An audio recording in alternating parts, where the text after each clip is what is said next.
Billings City Council regular business meeting. Please join me in rising for the Pledge of Allegiance.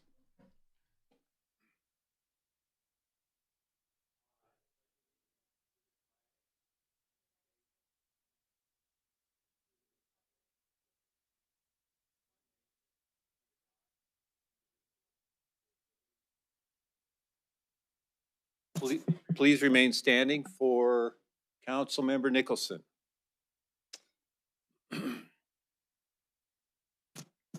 I'm going to read a prayer for guidance that appears in the 1790 Episcopal Book of Common Prayer. This is not to be construed as an attempt to proselytize anybody or to say that we should be a Christian city, or even that I'm particularly devout, but I think it's important.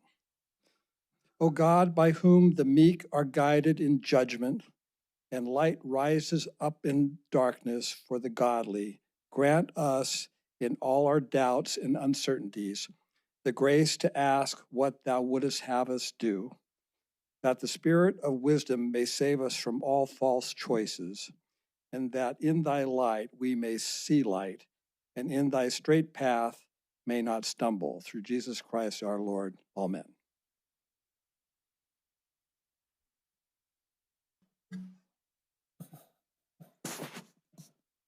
Thank you, Dr. Nicholson. Mrs. Bowman, would you care to call the roll? Yes, Mayor. Councilmember Shaw, Nicholson, Present. Neese, Present. Pittman, Here. Aguirre, Here. Kennedy, Here. Aspenleiter, Lindley, Here. Boyette, O'Donnell, Mayor Nelson. I am present. We have minutes for July 13th, 2026. Mr. Boyette. Thank you, Mayor. I move that we approve the July 13th, 2026 minutes as read. Do we have a second? Second. Mr. Neese. Any discussion regarding the minutes out of the motion? Seeing none, let's vote. All those in favor of accepting the minutes, please say aye. Aye. All those opposed? That's unanimous. Council courtesies. CM Aspenleiter. All right. So I'm particularly excited about this one. I like to highlight achievements by our local athletes, our local student athletes, and the youth in our community. And I like to talk about sports because I think sports instills so many qualities and virtues in our young residents and young citizens. And it's one of the reasons I fight so hard for access to sports, access to athletics, and access to facilities for kids to participate in those various sports. So this one, I'm gonna call up Eric Opegard. So Eric Opegard, come on up to the podium. I'm gonna say a few things first, and then we'll ask Eric some questions. So Eric is 12. We'll ask you where you go to school here in a minute. Eric qualified for the Optimist International Golf Championship down in Doral in Miami. Started out that tournament in the qualifiers. There's over 600 kids that try to qualify for this tournament. Eric went down to Trump National in Doral on the Blue Monster golf course, which is incredibly challenging golf course. Shot 5 under the first day and held on to win the golf tournament. So Eric is your 12 and 13-year-old international optimist golf champion from right here in Billings, Montana. Beat kids from all over the world, some from Thailand, Ecuador, South Korea, Europe, Canada, South America. His achievements and the way that he goes about his craft are incredible. And I've known Eric for a couple of years now. I've watched him at the golf course. He trains at Beartooth Fitness with one of my youngest. And I'll tell you a couple of things that make me the most proud about this achievement. It's not necessarily about the win. It's about how he did it. This is a kid that is absolutely committed to getting better every day. And he works his butt off. But in doing that, he also helps everybody around him. I've seen him at the range with other kids, helping other kids out. At the gym at Beartooth, my youngest, who is the least athletic in my family, has no interest in sports whatsoever, but wanted to go start working out. He goes to the same training class as Eric. Eric encouraged him for the first 2 weeks when Benny was not necessarily all that interested in it, but those words of encouragement from somebody that he sees as an athlete kept Benny going to the gym. He still goes to train at Beartooth today, but it's things like that. And it's the way that Eric goes about it, helping those around him and leading, that I am the most proud of. But your achievement is phenomenal, and our city should celebrate you, and you should be absolutely congratulated for representing Billings well and carrying our flag down to Doral and making all of us proud. So I want to say that. Mr. Mayor, if you want to ask him a couple questions I think you had. So I understand a couple of semi-famous golfers have won that tournament before. Yes. Can you tell us who? Tiger Woods.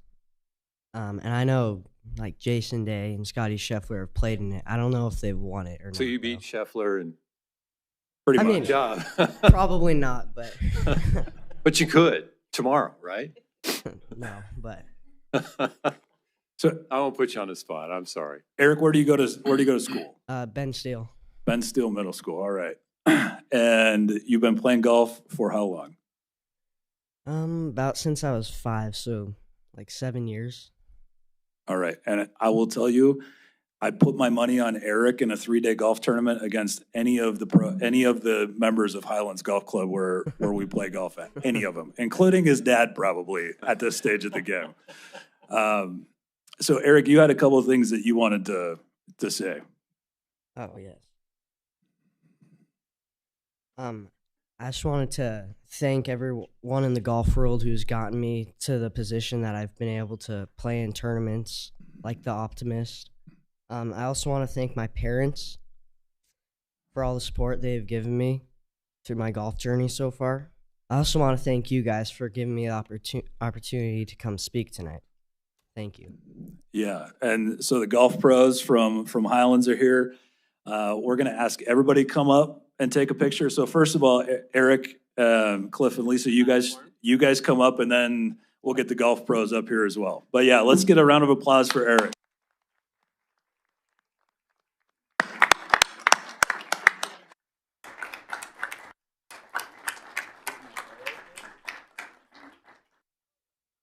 Yeah, let's go down around. Going on the field trip.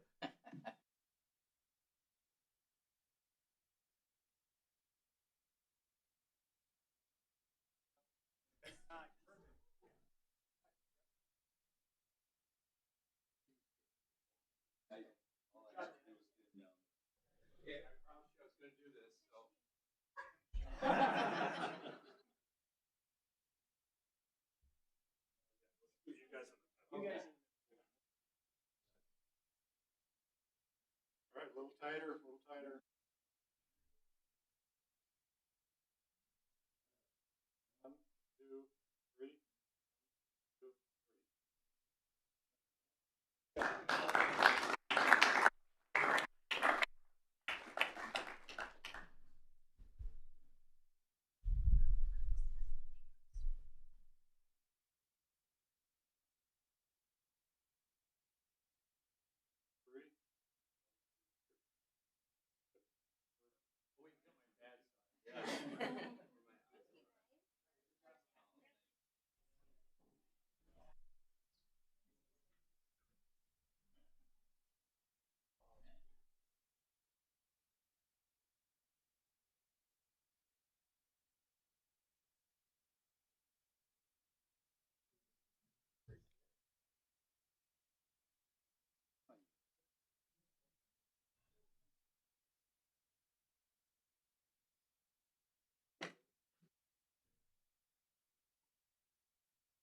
Councilmember Boyette. Well, that's a hard act to follow, but we're going to go from one end to the other.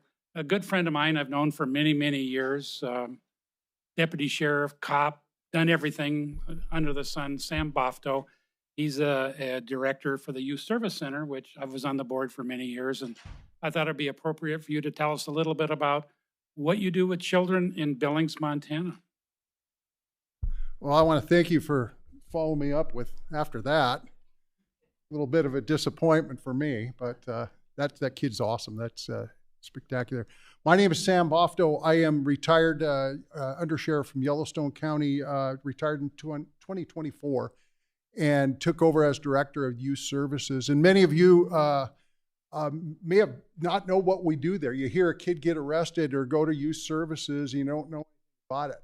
I have a stack of cards here with my name on it. I encourage you to pick one up, call me. I'd love to give you a tour, show you around. Youth Services is a unique facility. We are half detention center, 24 beds. We are a regional facility where we take any kid placed in an 18 county region that has been charged pre-trial. And until they see a judge, the judge will decide whether they leave or not, and whether they end up going to treatment, going to Pine Hills or other places.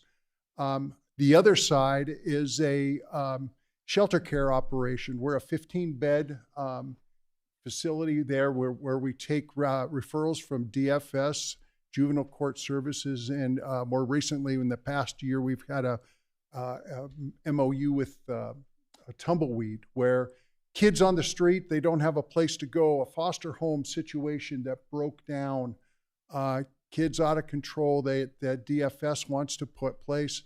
If they're appropriate, we bring them in. We have our own school teachers on the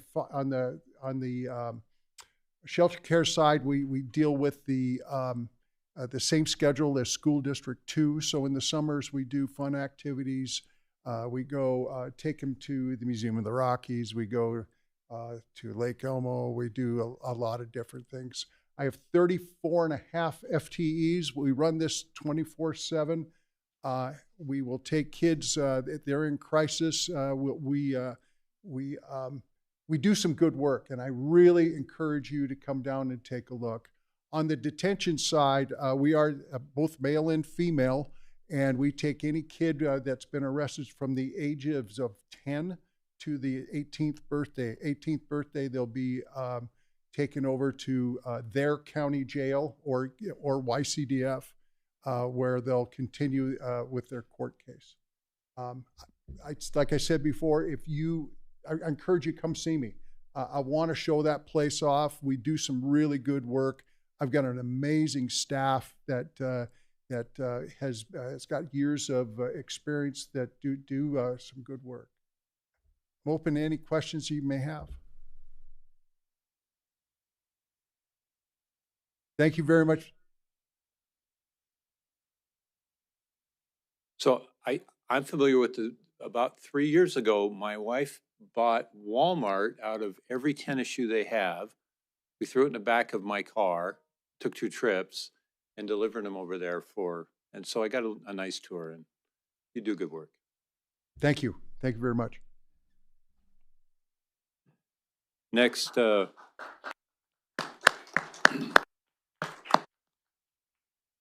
Councilmember Kennedy. Thank you, Mayor. This Saturday, August 1st, 2026, the Southside Neighborhood Task Force, the Family Tree Nurturing Center, and Gratitude in Action, and 17 other agencies will have our back-to-school resources at South Park. We'll have a carnival, we'll have food, it's all free. It's for parents and kids to come, and it will go from 10 until 2, and it's to offer resources to parents and children as they get ready for school. August 1st is only about 20-something days before school starts, and so we try to do this every year to help those families out. So if you're in the neighborhood, stop by at South Park this Saturday from 10 till 2. You'll see us. There'll be a Ferris wheel and climbing walls and bouncing houses, and you will smell the hamburgers and hot dogs, so come in and join us. Thank you. Thank you. We're next at proclamations. We don't have any of those. Council reports. All right, we're going to get to the heart of the matter here. We're going to get the administrator report from Mr. Kevin Iflin.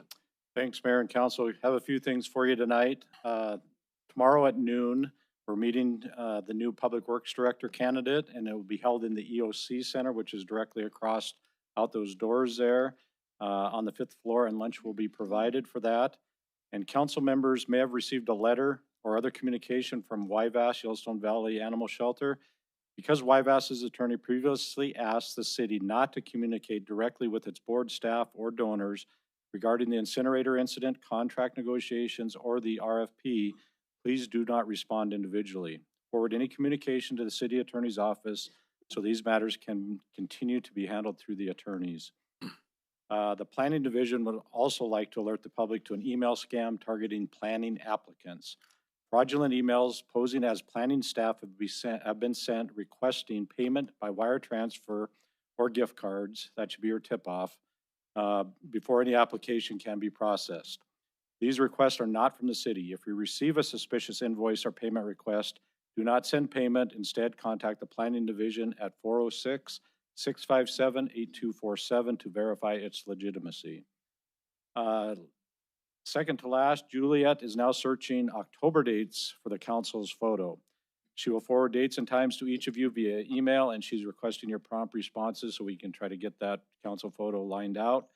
And there are no ex parte communications received after 3 p.m. to the mayor and council concerning items on the agenda. That's all I have. Thanks, Mr. Iflin. That brings us to public comment on non-public hearing agenda items. Those will be agenda items 1 and 5 only. If you'd like to speak, please make sure that you are signed in. When you do, you'll be granted up to 3 minutes to speak. Please sign the roster at the back. Is there any public comments regarding agenda items 1 or 5?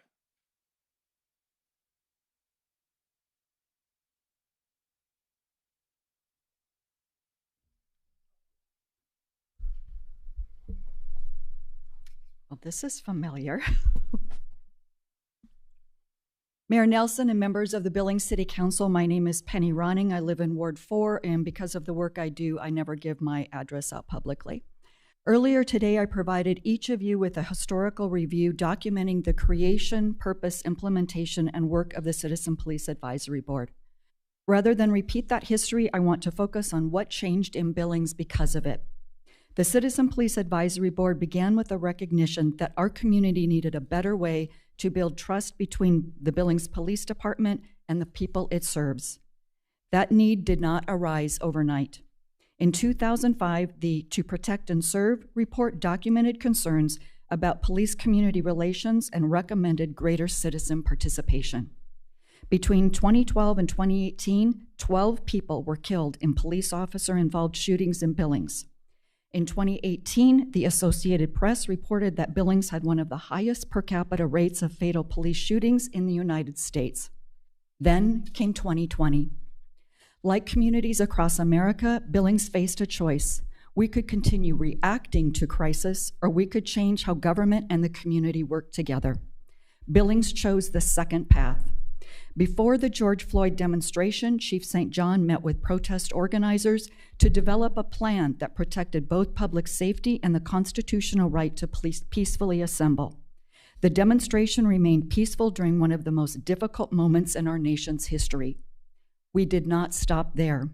For more than a year, citizens, police leadership, city administration, legal counsel, educators, neighborhood representatives, nonprofit organizations, business leaders, and elected officials worked together to create the Citizen Police Advisory Board. We studied police operations, municipal law, governance models, and public safety before a resolution ever came before this council.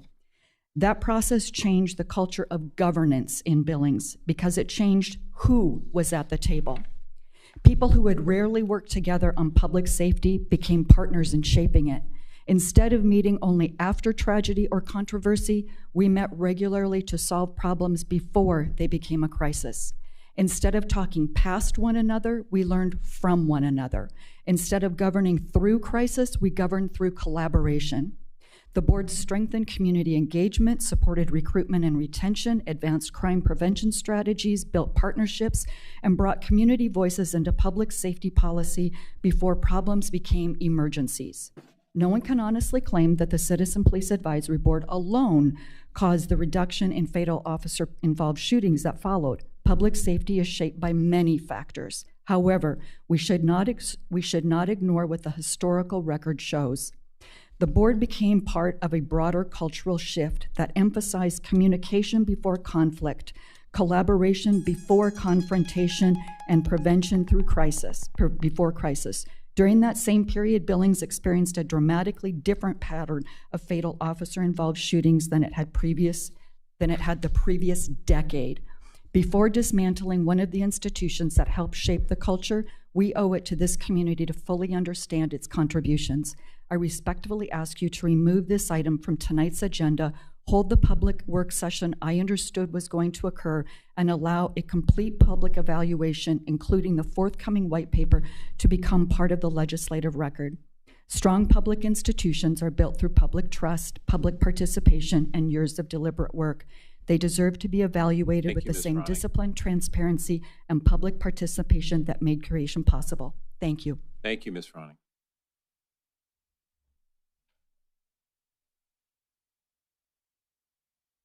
Sorry, Mayor, I saw you about to ask. I'm here. My name is Michael Gomez. I'm a Heights resident. And I apologize to Penny if I'm going to hurt her cause, but I'm also for keeping the Civilian Review Board. Bill Kennedy said on the news that we had different outlets to deal with this kind of thing, and I don't know what those outlets are. Suing the department, filing complaints. I filed a complaint. It took 6 months to get a response. And this is what I got. 911 call. Are you recording me? No, I am not. Because there's an echo. Should I? No, there's an echo. Oh, you're on my headphone. 911 call. Are you recording me? I get Captain Krivitz, the leader of IA, or the Office of Professional Standards. You'll investigate without her name, correct? Sue the department then. Sue the department. Schultz was disciplined. Sue the department. Department then. Still investigate without her name, correct? Sue the department. That was his response to me. Sue the department. Go ahead. This call, like a call number, that way I can request it in public records.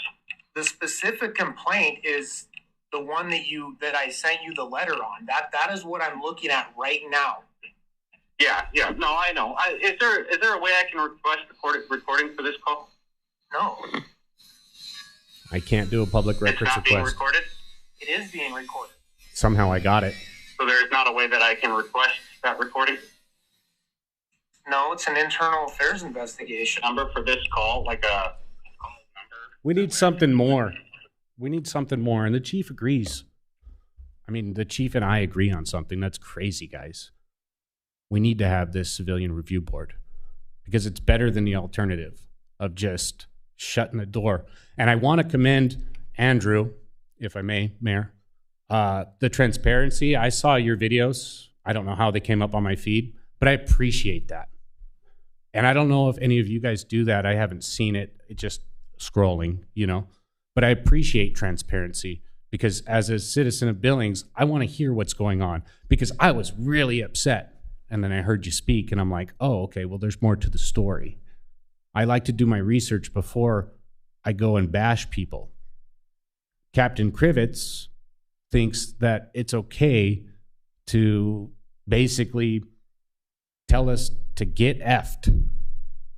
That's your complaint. 6 months before I even got a call back. And then when he finally answered my phone call, he acted like he had no clue what I was talking about. I filed 2 complaints. He responded to 1. Appreciate your time, guys.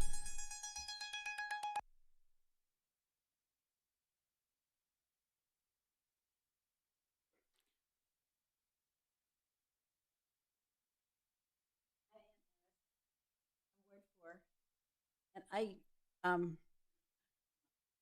I'm Ann Harris. I'm Ward 4, and other people will have more to say. But I just one stance about this. I'm in favor of the Citizens Advisory Committee with the police. And someone pointed out that at some point, probably sooner rather than later, we as a city are going to want another safety mill levy. And removing a board that increases accountability and community input seems at odds with wanting citizens to feel engaged and invested. I'm not good at talking, but that is important to me, just that. But thank you very much.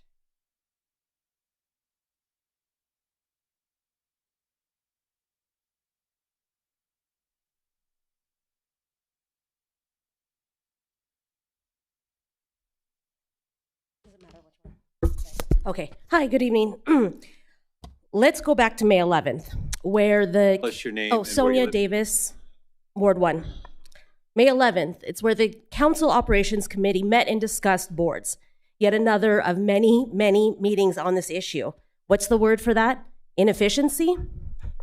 Anyway, let me start by quoting a council member in attendance. Quote, "I think it's bad public policy to have a police department that is cordoned off from the public.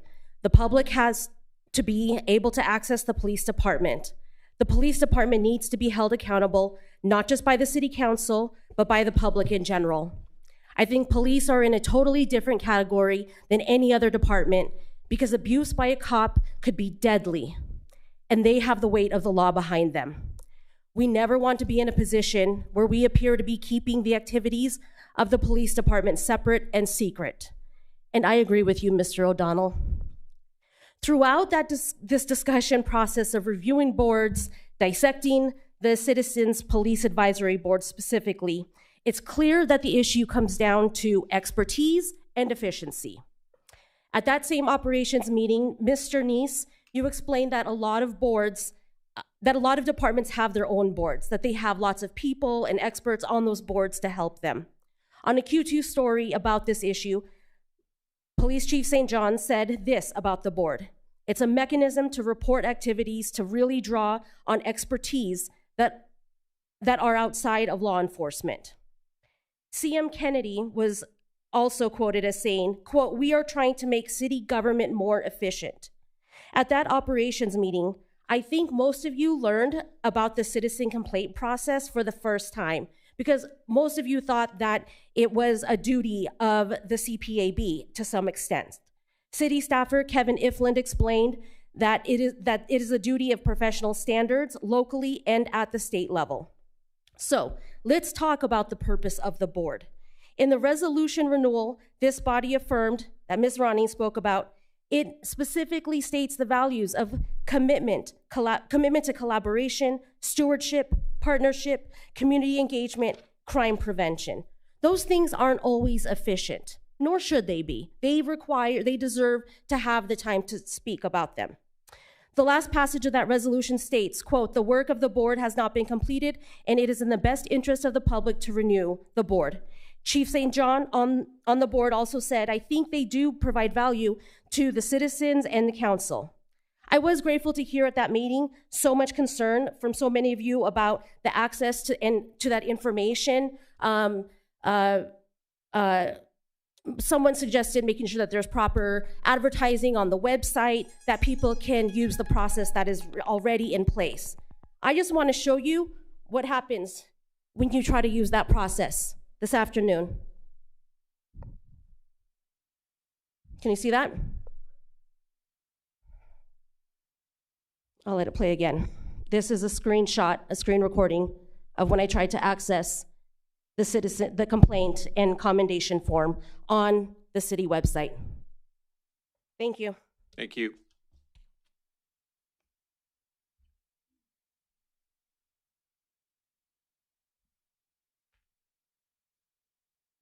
Good evening, Council and Mayor. My name is Lisa Harmon, 310 North 27th Street. I speak to you tonight as a founding member of the steering committee that helped bring the Citizens Police Advisory Board into being. The CPAB steering committee worked diligently over many months, listening, researching, debating, and crafting in an effort to create a resolution to establish the Citizens Police Advisory Board for the City of Billings. It was approved and established in 2021. The resolution was built by people who did not always agree with one another, but who agreed that Billings needed a standing place for police and residents to sit down together. Today, I ask you not to dissolve that resolution. I also appeal to you as a citizen, a clergy person, and as former executive director of the Downtown Billings Alliance, where I and my staff and many, many people worked directly with the police department to establish the first cooperative safety program in downtown Billings, placing dedicated crisis intervention trained resource officers in the downtown office. It took investment from the private and nonprofit sectors and the city. If the concern is taxpayer cost, I gently note tonight that the ongoing effort to dissolve a board that cost the city almost nothing has itself consumed far more staff time, council time, and public attention than the board ever has. And I ask the council to weigh the cost that doesn't show up on any of your budget line items, the many, many volunteer hours citizens gave unpaid to build this board in the first place. That work was residents' own time given freely because we believed the community and the city were worth the investment. To dissolve the board now is not a neutral cost-saving measure. It is the city turning away from an ongoing taxpayer investment in how this city functions, one that residents already made in good faith and on their own time. I believe CPAB belongs to the people and the community it exists to serve. I don't think this is really about an hour a meeting. This is about whether Billings wants a durable, visible channel for transparency between its police department and the people it serves. Billings is not immune to the pressures of policing and public trust that most cities are navigating right now. I have seen from more than one side of the table now what it costs when police and community stop talking to each other. Community is fragile, and it is precious, and it is worth investing in, especially now when so much in public life pulls us apart rather than toward each other. I believe there is ultimately more risk and cost in dissolving this board than to keep it. I ask you to vote to keep the Citizens Police Advisory Board intact by not dissolving hard-earned resolution number 21-11013. Thank you.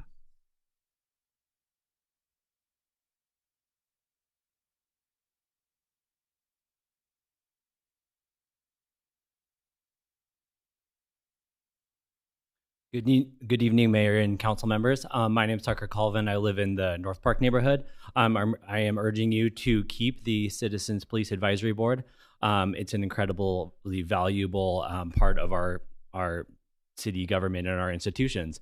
And just something to remind you all is these people who are on this board are volunteers and are incredibly knowledgeable in our community. And so they are providing this service to the city for free, bringing their expertise, their deep knowledge of the issues, as well as their connections with the community to communicate both from the community to the law enforcement community, as well as going the other way around. And so that transparency is really valuable, and it is essentially a free service provided for the city. And there are so many challenges in the law enforcement world in our community right now, whether it's the tragic situations, the endings of domestic violence incidences, hate crimes, all these things that are going on in our community, and all the stuff happening every day. And so there's very knowledgeable people in our community that are offering their expertise to help the city for free, and it's incredibly valuable. And I urge you to keep this commission or this council or the board. Thank you. Thank you. Come on up. If there's anybody else who wants to speak, maybe we could start by forming a line. I'd love to hear what you have to say. Hello, Mr. Mayor and members of the council. My name is Marcus Fry. I reside in Ward 1, and I also work in Ward 1 as the assistant pastor of Billings First Congregational Church, right down the street. I am here to urge you not to dissolve the Citizens Police Advisory Board. When I learned that dissolving the board was on the agenda for today, I listened to the May 11th recording of the City Council Operations Committee to try to understand what the reasoning was for dissolving this board. Please forgive me if I missed something. I did not hear really any compelling reasons offered for dissolving this board. In a recent Q2 article, Councilman Kennedy explained his reasoning, at least, was efficiency, that there was a need to get rid of some of the city's 33 advisory boards. And I have to tell you, I don't find this to be a sufficient reason for dissolving the Citizens Police Advisory Board. This board is the most direct official channel that the people of Billings have to have a say in the policies and operations of our police department. This board creates a very necessary channel for communication between the department and the public. Like someone already mentioned, Councilman O'Donnell stated in the committee meeting that it is bad public policy for the police to be cordoned off from the public. I too completely agree with that. And I fear that eliminating this board only contributes to that problem. Something as important as the relationship between our public and our police officers must be treated with great care and seriousness. There is a reason that this advisory board was created, as has already been stated tonight, and to dissolve it without serious public discussion, just for the sake of efficiency, is not treating that relationship with care and seriousness. It's my fear that dissolving this board will only erode public trust in our police department. And that trust is vital for the citizens who rely on BPD to protect them, and also for the police officers who are required to engage with the public. Again, I urge you to not dissolve the Citizens Police Advisory Board. Thank you. Thank you.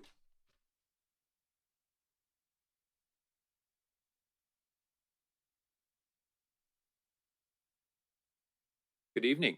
Good evening, Mayor and members of council. My name is Carrie Boyder. I live in Ward 3, and I am the chair of the Citizen Police Advisory Board. I remain puzzled as to how we got here, how this board became a flashpoint of controversy.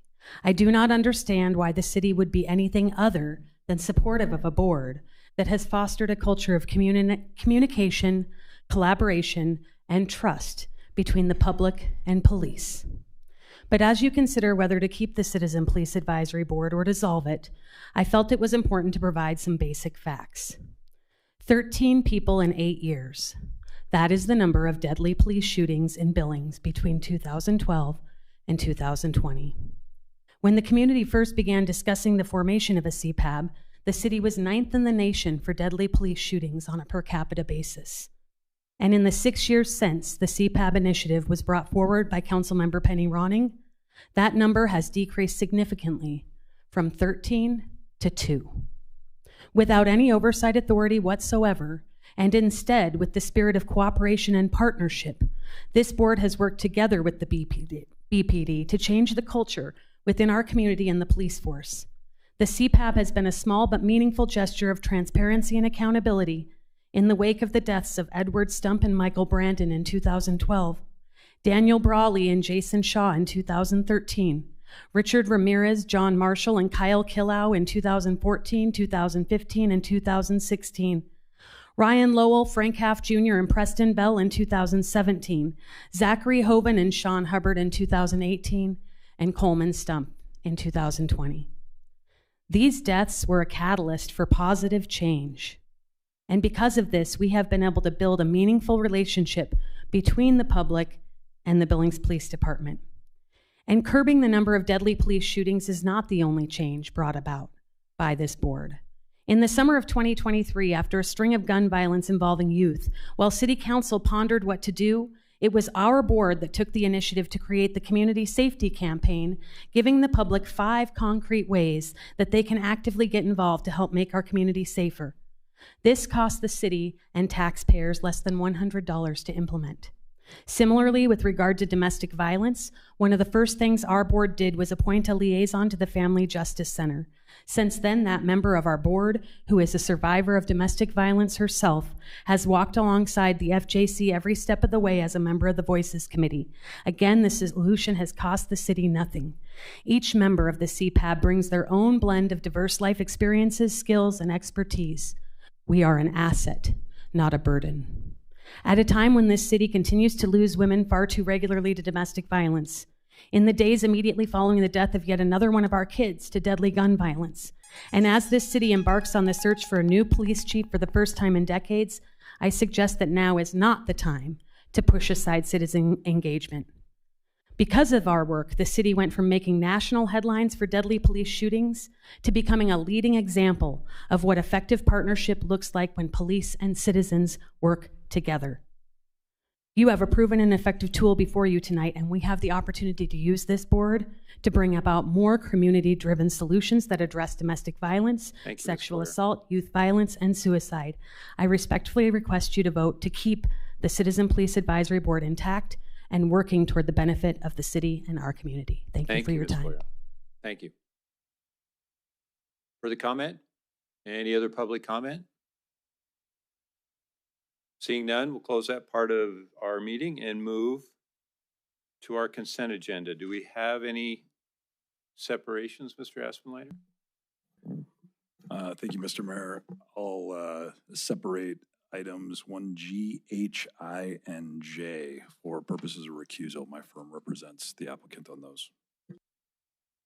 Separation of item 1G, 1H, 1I, and 1J. Any other separations over here? Mr. Mayor? All right, yes, Mr. O'Donnell. I would ask for separations of A and D and I, but that's already been in there, but A and D and I. 1A, 1D, okay. Further separations? Mr. Lindley, is there anything left? Thanks, Mayor. I'd like to ask to separate item 1B. 1B, Thank you. okay. Anybody else? Mr. Neese? Mayor, I would like for separation, they have to give cause. Could those, I understand Councilmember Aspenleiter stated he is separating for his involvement business-wise. I haven't heard separation on the others. Mr. O'Donnell? Happy to. I have some very significant questions that this would be the only opportunity to get the answers to those questions. Thank you. Mr. Lindley? Thanks, Mr. Mayor. Separation of item 1B for just a quick comment and about the process and recognition of the staff for the work they did on that. We could do that after a motion rather than separation. Okay, that sounds good. All right, I'll so we'll keep it put in. 1B back in. That's okay? Okay. Anyone else? So, yeah, Mr. Boyette. For the public's information, you don't have to separate it if you're going to ask questions. The real reason about separating it is if you're going to vote against it. So if you just want information, you'll have an opportunity to do that. We have an opportunity to ask questions after it's been the motion's there. I see. All right, Mr. O'Donnell, after asking your questions, do you know how you're going to vote? Or would the answers to the questions affect your vote? No. Then how about, with your permission, we'll put those back in. And after the motion, we'll give you an opportunity to ask your questions about 1A and D. If that will work, my understanding of the motion is to accept all of the bid awards en masse. And so therefore, there's not an opportunity to ask questions about it, a particular one. There would be at the end. Before However, if the answers to your questions might shape your vote, then the separation would be called for. Okay. So guide me along, humor me if you would, please, that I just want to ask my questions. Whatever place is appropriate is fine with me. All right, Mr. Donald, then we'll put them back in. After we have a motion, be the first motion out of the chute. After we have a motion, then I'll go to you and give you an opportunity to ask your questions regarding 1A and 1D. Thank you. Is that all right? Okay. So I'd call for a motion. Mr. Deese, if you can remember all those. Thank you, Mayor. I move the items of the consent agenda as submitted with the exception of those moved for separation be approved. Second. Mr. Pittman seconds them. All right, now, Mr. O'Donnell, you have a question regarding item 1A and 1D. Item, and also I also had that in my, in item number A, Annafeld North, having to do with streetlights. It seems like we had a discussion about the efficiency of regular streetlights on the street as opposed to the effect on crime of lights on the property, in the buildings. It seems to me that because even though this is cost is being borne by the homeowners association, that it increases the cost of the housing. And therefore, since it is the purpose of this council to make housing more affordable, I'm asking if somebody can explain to me the difference between those two types of lightings and whether or not one is just as effective as the other, and whether or not Annafeld has considered both.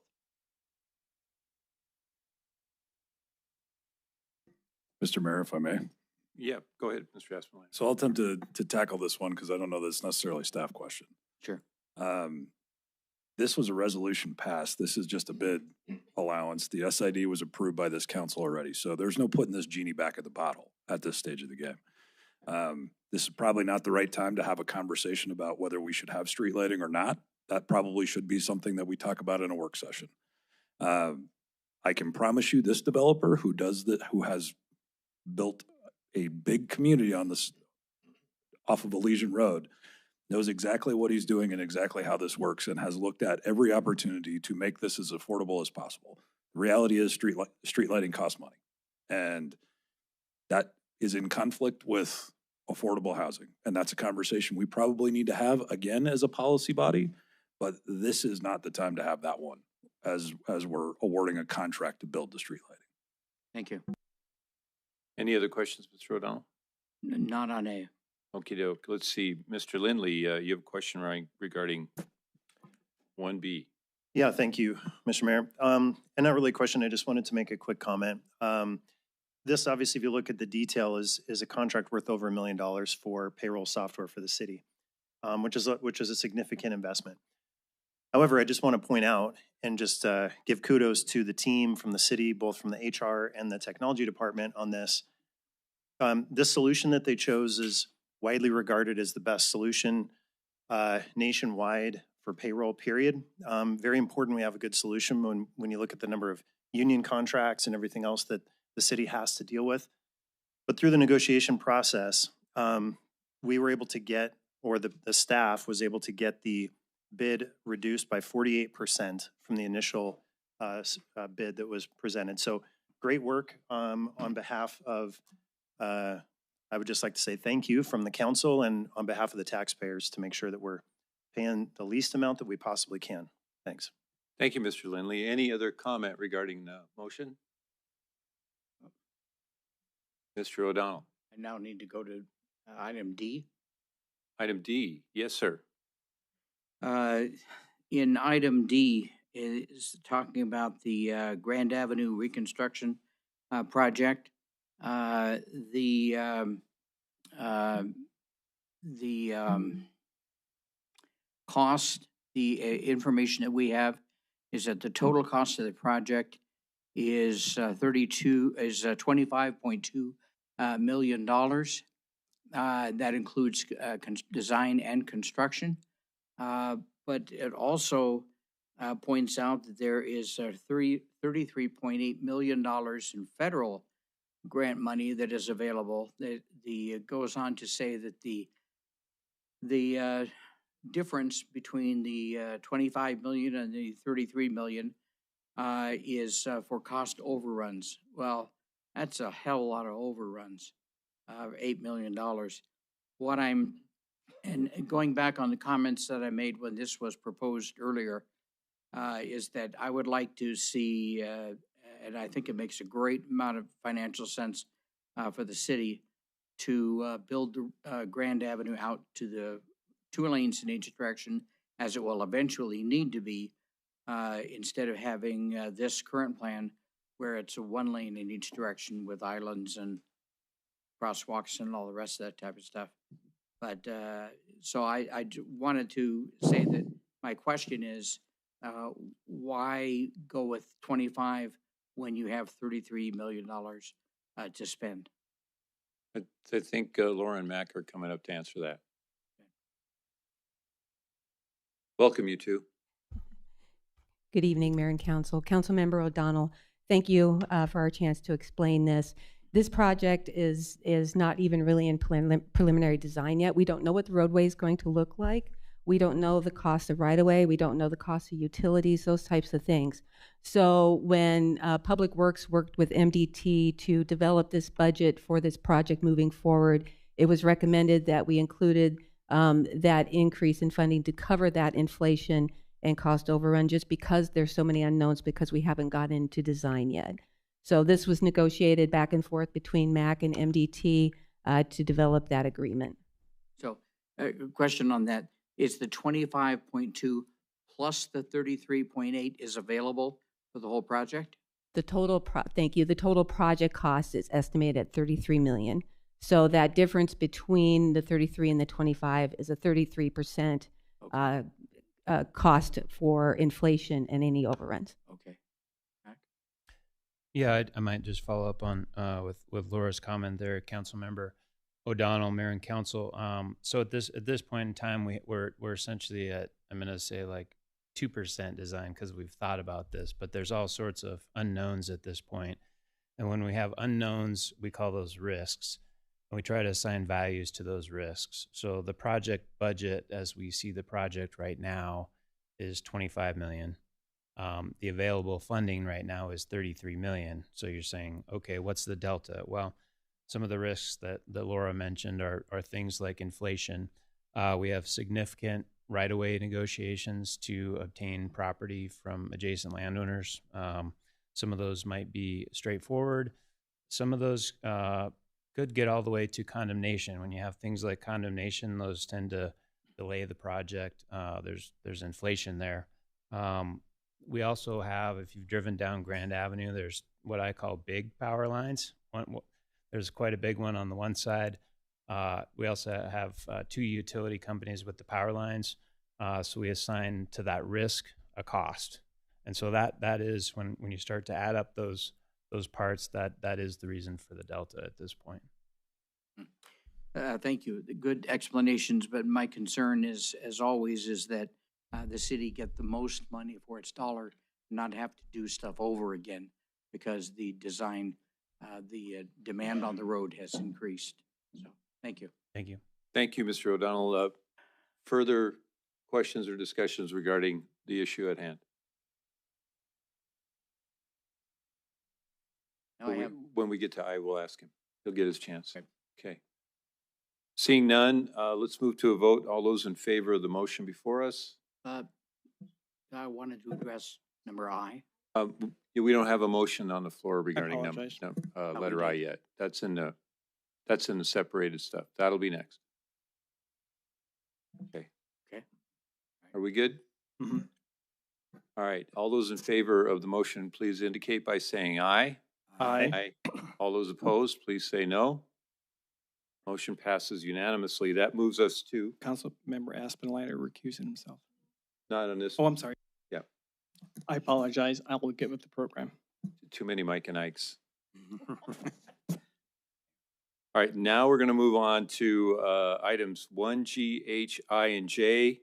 Councilmember Aspenlighter has recused himself. So do we have a motion regarding that, Ms. Shaw? Since item I has been separated, I'll make a motion to approve items G, H, and J. Second. Yeah, G, H, and J and I has also been separated. Am I right? She's going to separate. Oh, I see. Thank you. Thank you. Nice that I'm following along too. Do we have a second for that? Second. Mr. Pittman? All right. Any discussion regarding this? Seeing none, we'll vote, please. All those in favor, please say aye. Aye. Aye. Aye. All those opposed, please say no. That passes 10-1 with Mr. Aspenlighter recused. 10-0. 10-0. Yeah. Well, 1 in the recusal column. All right. Now we go to 1I. Mr. Boyette. So I will make a motion to approve 1I. There'll be a second, and then there'll be call for questions, and he can ask his question then. Yes, sir. Mr. Lindley, seconds. All right, Mr. O'Donnell. Thank you. So in reading all the information about the 44, what's it called, 44 West subdivision, that it refers to a traffic impact study, which I understand is a necessary component of any approval of the project. But I obviously don't understand how traffic impact studies are put together, because it seems to me that when you drop hundreds and hundreds of new houses into an area, that it should affect the traffic more than 2%, 0.2%, 0.4%, 1.4%, 0.3, and 2.1. Can somebody explain to me how you can have hundreds and thousands of cars in an area, in a compact area, in a 2-lane road in particular, and have only minimal effect upon the road? Point of order, Mr. Mayor. With respect to Councilman O'Donnell, I'm just not sure if this is the right place for this discussion. If it's just a general question about traffic studies. I think it's a specific question about this traffic study. Yes. Yeah. Thank you.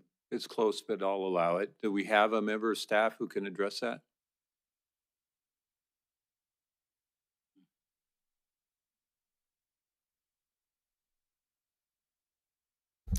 Good evening, Councilmember O'Donnell. I think I understand the question, and there's a when the traffic studies are done, they generally look at more of the what I call the peak hour timelines, and a lot of those percentages have to do with turning movements, and then that's how they decide sort of impact. Middle of the day is not the traffic, the impacts that we're looking at. But there's a whole bunch of criteria and formulas that go into those, and sort of procedures, which is probably another course on that kind of stuff. But those are the numbers that that the developer, actually in this particular case, they had a professional traffic operations engineer prepare the study, and then our staff reviews those, and those are the correct numbers for the use that's there and the traffic generated. Thank you. I understood that there were professional answers to it.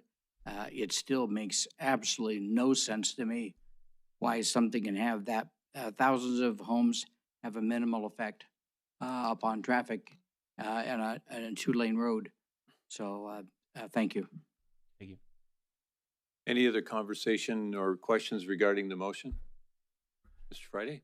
Yes, just Mayor and Council. I guess I just want to clarify that this subdivision has 23 lots. So when you're looking at the analysis that Mr. Fogelsong just described, there's 23 lots in that subdivision. So that's where the nexus there. So just wanted to clarify that. Thanks. Good point. Thank you. All right, we'll call for a vote. There'll be 10 votes on this item. Mr. Aspenleiter has recused himself. All those in favor of the motion, please say aye. Aye. Aye. All those opposed? No. The motion passes 9-1 with 1 recusal. My math was good this time. All right. Regular agenda item number 2. Mr. Mayor, before we jump into regular agenda, can I just maybe ask the Operations Committee to talk about the policy with respect to the consent agenda? I mean, we started out really good about doing our homework and not coming in here and trying to get educated while the other 10 of us were sitting here enduring that. If we can maybe review the policy about pulling items off and having these conversations, if this is informational for your own edification, that's one thing. If it's pertinent to the discussion and the action of the council, that's a whole different thing. And we're starting to blur the lines from my perspective. I just ask that the Ops Committee maybe talk about that policy. Thank you, Mr. Aspenleiter. Mr. Pittman?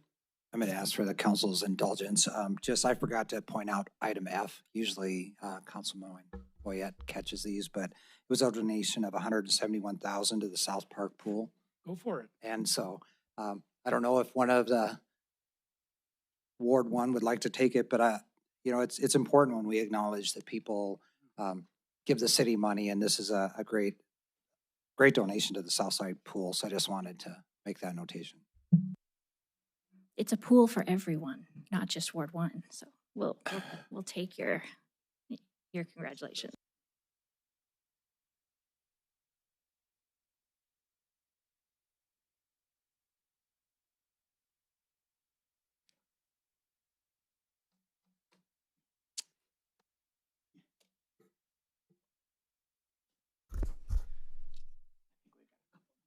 So let me just add to that, Mr. Pittman. This donation was a grant that came to us through Mountain America Federal Credit Union. They worked closely with Mr. Wilcher, Gavin Wilcher. I introduced him in a phone call one day, and a few days later, Mr. Wilcher indicated that Parks, Recreation, and Public Lands was granted for the project on South Park, $171,488. $121,480 of that came from the Federal Home Loan Bank of Des Moines, and then Mountain America Credit Union threw $50,000 in to sweeten the pot for a total of $171,488 to go to the South Park pool.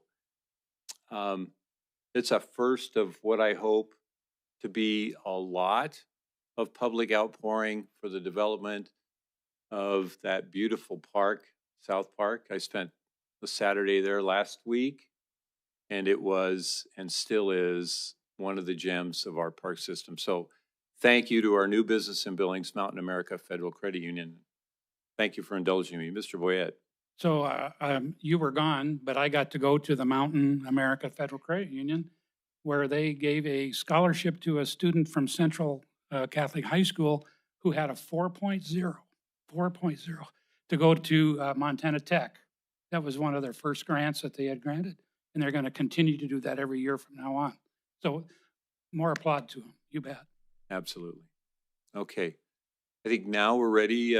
Ms. Bowman, would you read item number 2, please? Public hearing and resolution adopting the Billings Heights Neighborhood Plan as recommended by the Interim Planning Commission. Good evening, Mayor and Council. Thank you for having us today. We're going to start with the Heights Plan tonight. We will not reiterate some of the items that we had discussed the last time. Just as a general overview, the Heights Neighborhood Plan is contributing to the Billings 2045 plan, which we have all worked diligently on. This is part of the Montana Land Use Planning Act, and so it's updating that neighborhood plan to comply with the Montana Land Use Planning Act, considering future housing, transportation, economic development, and infrastructure accordingly. This is the outline or the boundary of the neighborhood of Heights that was included within this neighborhood plan. And I'm just going to kick through the amendments so that we can be as efficient as possible, since you have a lot to go through tonight. So the first proposed amendment is a correction that Councilmember Neese had caught on page 57 of the plan. We just simply need to update the wording associated with what Council's guidance was and decision was with the adoption of the Billings 2045 plan. And so that would be for item G, to update the wording to say do not incorporate into the zoning code or explore further. Proposed amendment number 2 is on page 58 of the Heights plan. The updated wording was shared with us over the weekend, but to goal 1 of housing, we would like to add with the following strategies in no specific order. And then strategy 3, encourage the development of smaller single family homes at a higher density per acre. Council Mayor and council members, so moving on to amendment, this is 2A because it fits in with the one that Anna just described. And this is to, Councilmember Neese had brought this forward to make sure it's aligning with that amendment too. So this is actually in the main section of the plan, in the housing section, and that's to just add that language under that part that's in quotes below where it starts with strategies may include, and it's to add such as smaller lot single family homes, and then the other items that were already in that list are included as well. So just to update that to reflect the amendment, if you make that first amendment 2, then this would match up with 2A. And amendment 3, this was discussed at length by the council at our discussion with you last week regarding language to be included regarding the County Water District of Billings Heights. And at this point, the council, and you'll see when we get into the amendment language at the end, the council at that time was not necessarily moving forward with this as it's written. And then just wanted to talk with Councilmember Pittman earlier today, and he wanted to make some comments, I believe, regarding the County Water District of Billings Heights and that topic. I just included here, this is out of page 69 of the plan. This is actually the language currently in the plan regarding the water district and reference to the services and all, but I'll defer to Councilmember Pittman to add to comments. Thank you, Mayor and Council. I just want to, I watched the meeting and tried to understand what we were trying to do. I don't want to lose the fact that there's a significant impact in doing a relationship with the Heights Water District. And so I just wanted to kind of amend this language to acknowledge the relationship between the City of Billings and the Heights Water District, that there's an ongoing discussion about services provided to a population of the residents of Billings Heights regarding water services that impact the growth and development of Billings Heights and the surrounding area. I think having it in there doesn't get into the weeds, but also acknowledges that it's a significant issue within the Heights.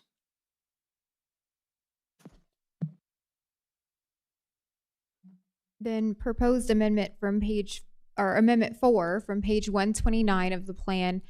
This was to improve complete street safety. Council discussed this extensively at its work session and seemed to want to just say improve street safety. So you'll see in your proposed amendments that it's worded as such, but I just wanted to recap what the Interim Planning Commission had recommended. So with that, again, we're trying to keep it brief tonight. So I guess the public hearing is in order, and then we have some language for amendments as well, or to take questions. Well, thank you, too. Are there questions for our presenters? Anybody? All right. We'll move to a public hearing. If there is anybody that wishes to comment on public hearing and resolution item number 2, the Billings Heights Neighborhood Plan, please come forward.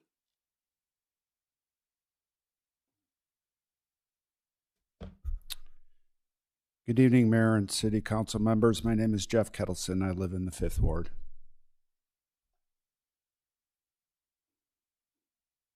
I'm going to choose not to rehash what we went through last week. For the public, if you're interested in knowing what I'm referring to, you can go to the July 20th Billings City Council work meeting. You can find it on YouTube, Billings City Council work meeting, July 20th. And go to the 3 hour, 40-minute mark. The reason why I stood up tonight is to talk to you again about a proposed ethics complaint. Mr. Kettleson, should you stop the timer for just a second? I don't want to take your time away from you, but this is public comment regarding item number 2. If you'd like to talk about that later, there is a public comment period on non-agenda items at the end of the meeting. You're more than welcome to come up and speak your piece there, but what we're asking for here is public comment on agenda item 2. That directly correlates to item number 2 because it concerns the Interim Planning Commission meeting that was held about this item. Very well. Start the timer again, Mr. Iflin. Now, I spoke about the possibility of filing an ethics complaint concerning this item, and out of deference to the person that I spoke about, I won't bring her name up again here, and that's trying to show you respect in her. However, if you really want to see what I'm talking about, go to the YouTube July 20th Billings City Council work session and go to the 3 hour and 40-minute mark. I've spoken with, well, I stood in front of the law department's office for approximately half an hour, and they were investigating to see how to handle this, and they couldn't help me. I went to the city clerk's office, and I sat there for another half an hour. They couldn't help me. I don't understand how to file an ethics complaint in the city, and I'm waiting for somebody to tell me how to do that. I went to the state of Montana's website, and they talk about how to handle it as if the city won't. And I went to the county's attorney's office today, and they looked for another half an hour, and they sent me back here. So I don't think that I'm going to let this go, and I'm patiently waiting for somebody from the city to contact me about this. So I hope that that happens, and we can move on. Thank you very much.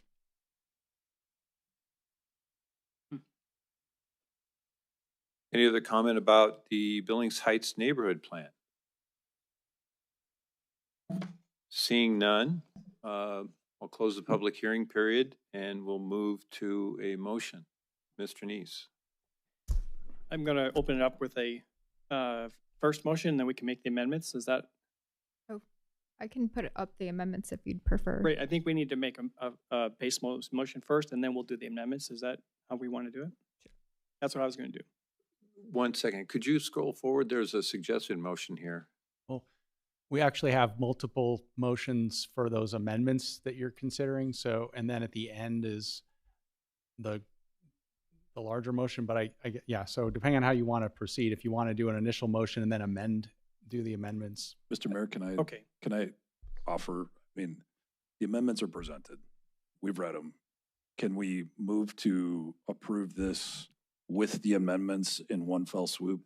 Or at the very least, can we make a motion to do this and add all of the amendments in one fell swoop, as opposed to having to do this? I mean, if we go through the next three and we have to do that one by one by one by one, this is going to be a nightmare.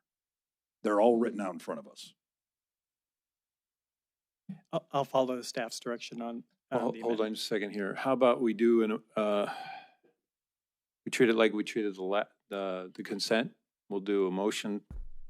We'll do removals of the separations of the amendments. That way we can approve all the ones that we don't have objections to, and then that'll whittle down our list of, at least our parliamentarian. Thank you, Mayor and Council. Yes, this would be similar to one person making multiple amendments, and if they're very specific, and it's my understanding there's the general consensus, everybody's in favor of them. So under these circumstances, I don't think there's any issue with doing the amendments all together.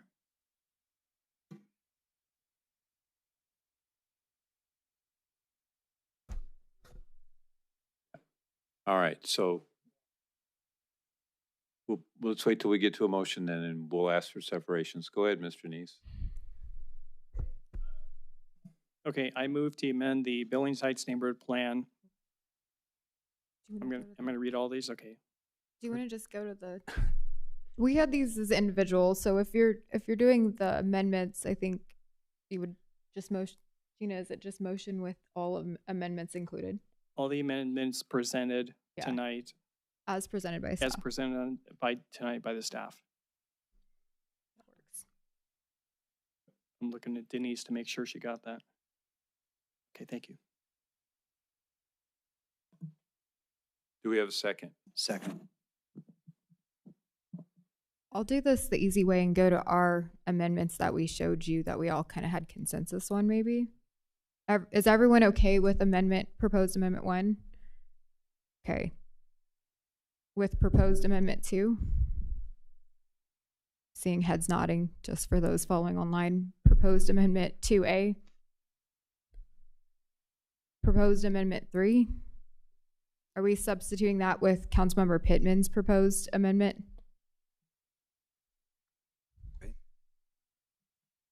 We're good with that. Yes, I'm okay with that. Substitute Mr. Okay. Pittman's language.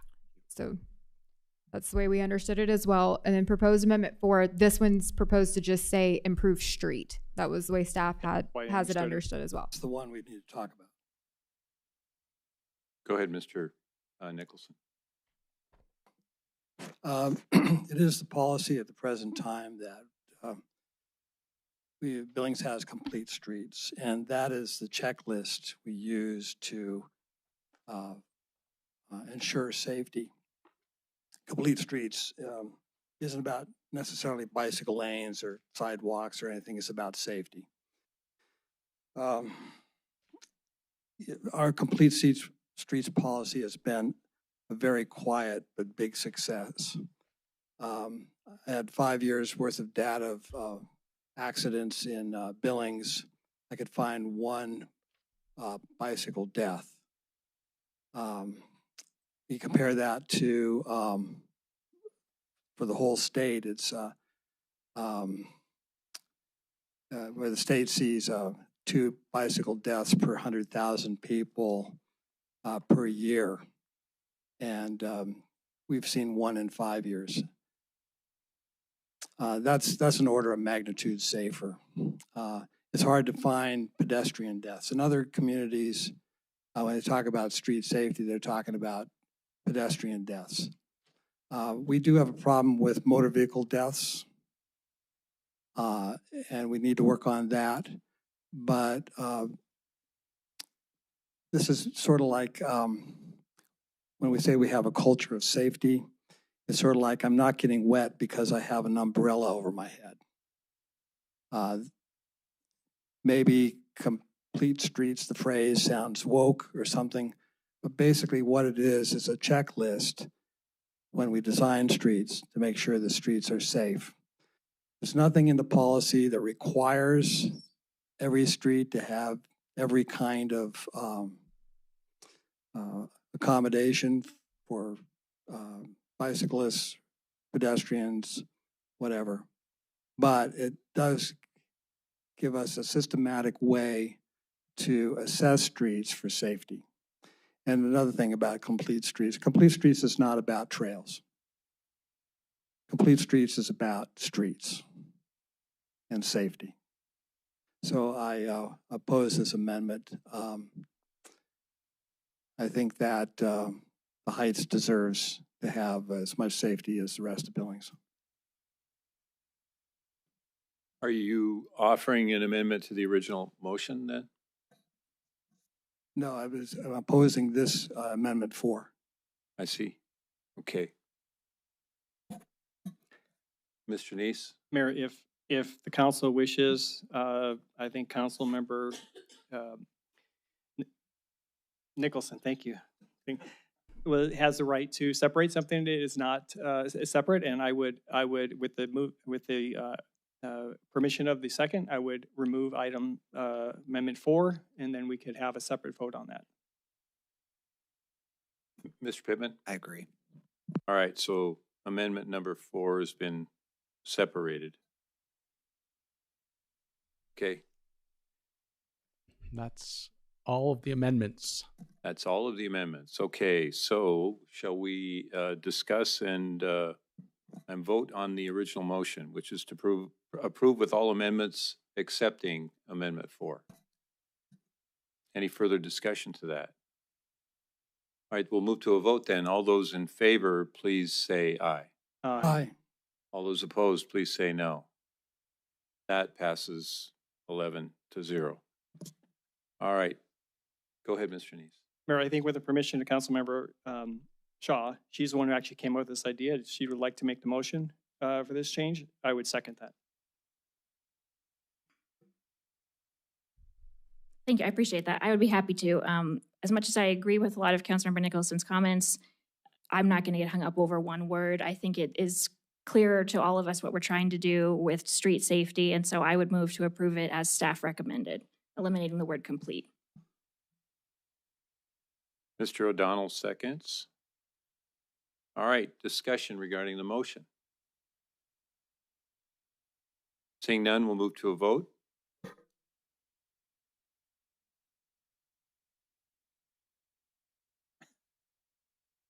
All those in favor of the motion, please say aye. Aye. Aye. All those opposed, please Nay. say no. Dr. Nicholson is the dissenting vote, otherwise it passes.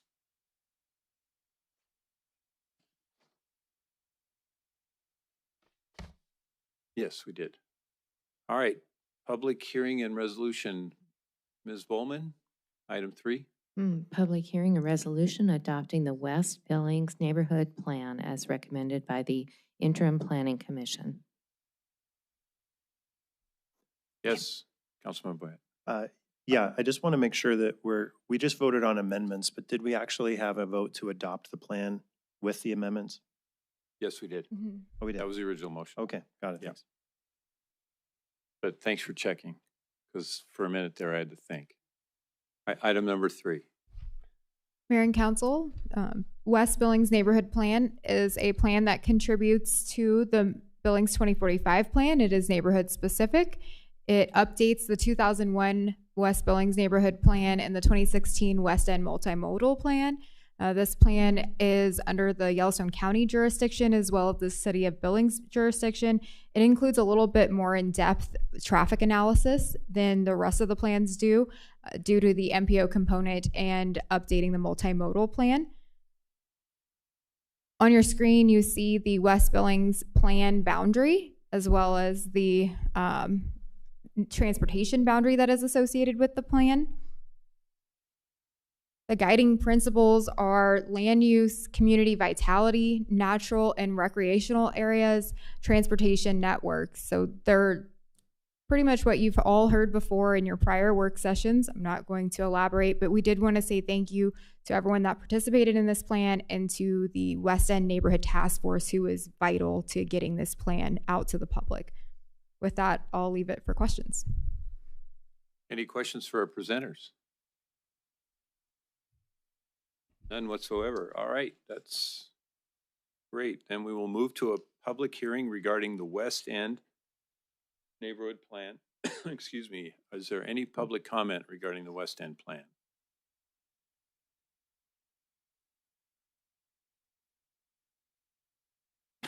Good evening, Mayor and City Council members. My name is Jeff Kettleson. I live in the 5th Ward.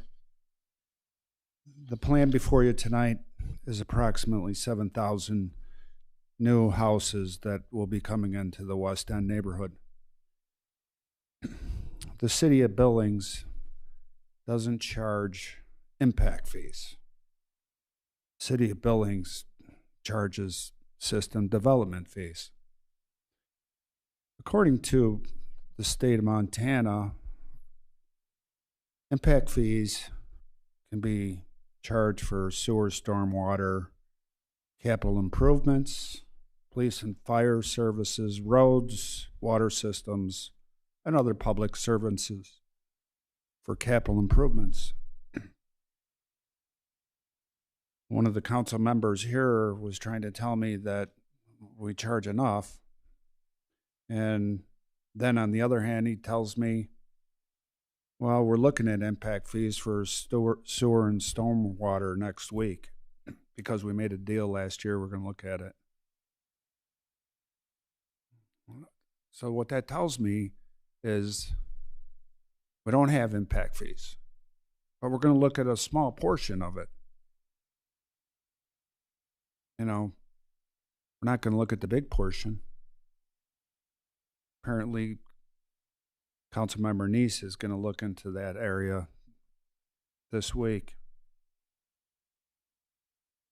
What about the rest of it? What about talking about the cost for the water treatment plant? It's $200 million. What about talking about the cost of the new cell? That's another $80 million. If we looked at impact fees at 7,000 houses that would be going into the West End, if you charge the Missoula impact fees, according to the numbers that were provided by your administration, that would be an additional $38 million. So, you know, we're going to look into sewer, stormwater impact fees.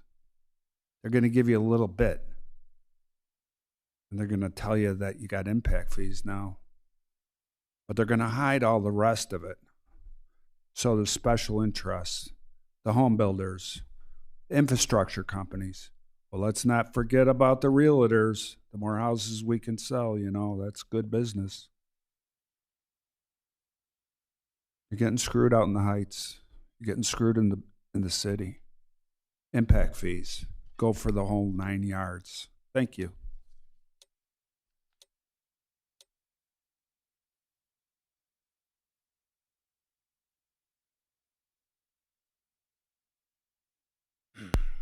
Good evening, Mayor, members of the council. My name is Steve Zier. I am a resident of Ward 4.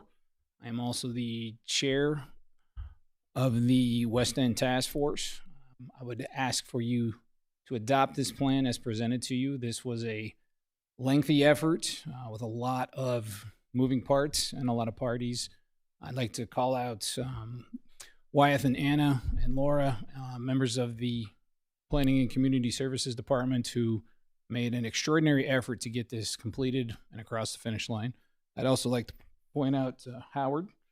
Howard Holes was our representative on the steering committee. He attended a lot of wonderful meetings and had a lot of great inputs.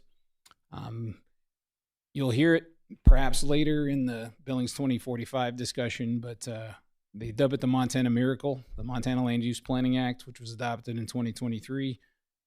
You're now seeing the fruits between the Heights Plan, West End Plan, and also Billings 2045.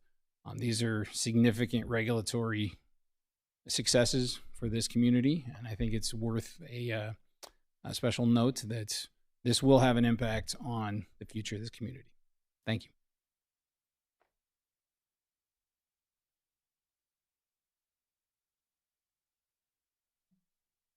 Thank you, sir. Any other comment on the West End plan? Seeing none, we'll close that part of the hearing and we're going to move to Mr. Boyette.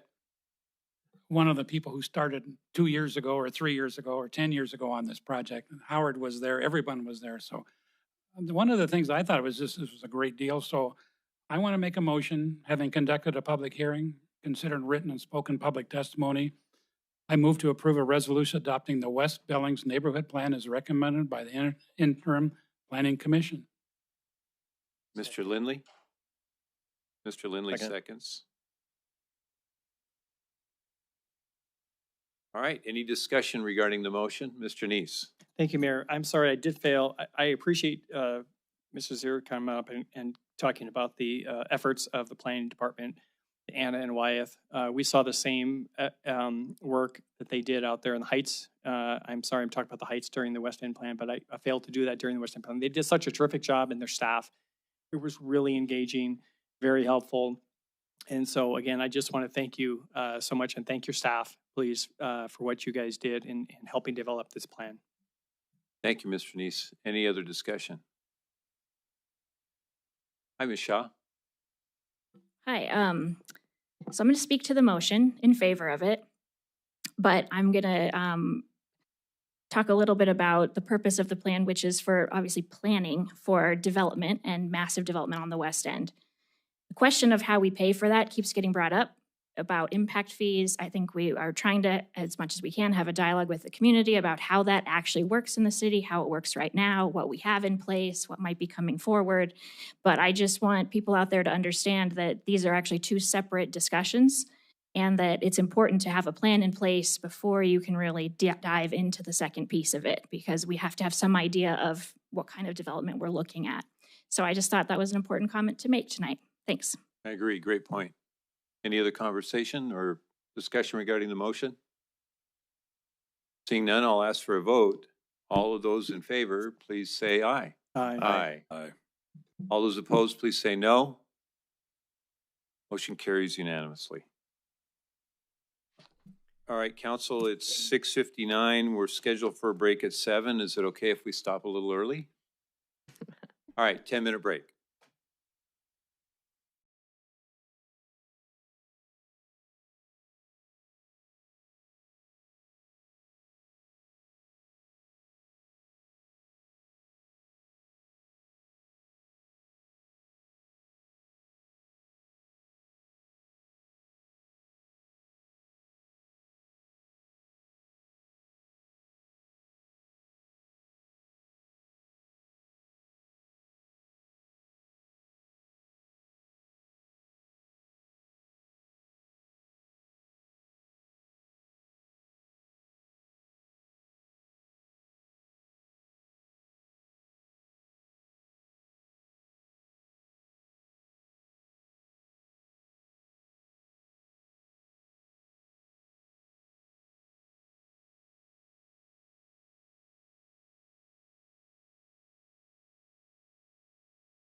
1 minute warning, folks.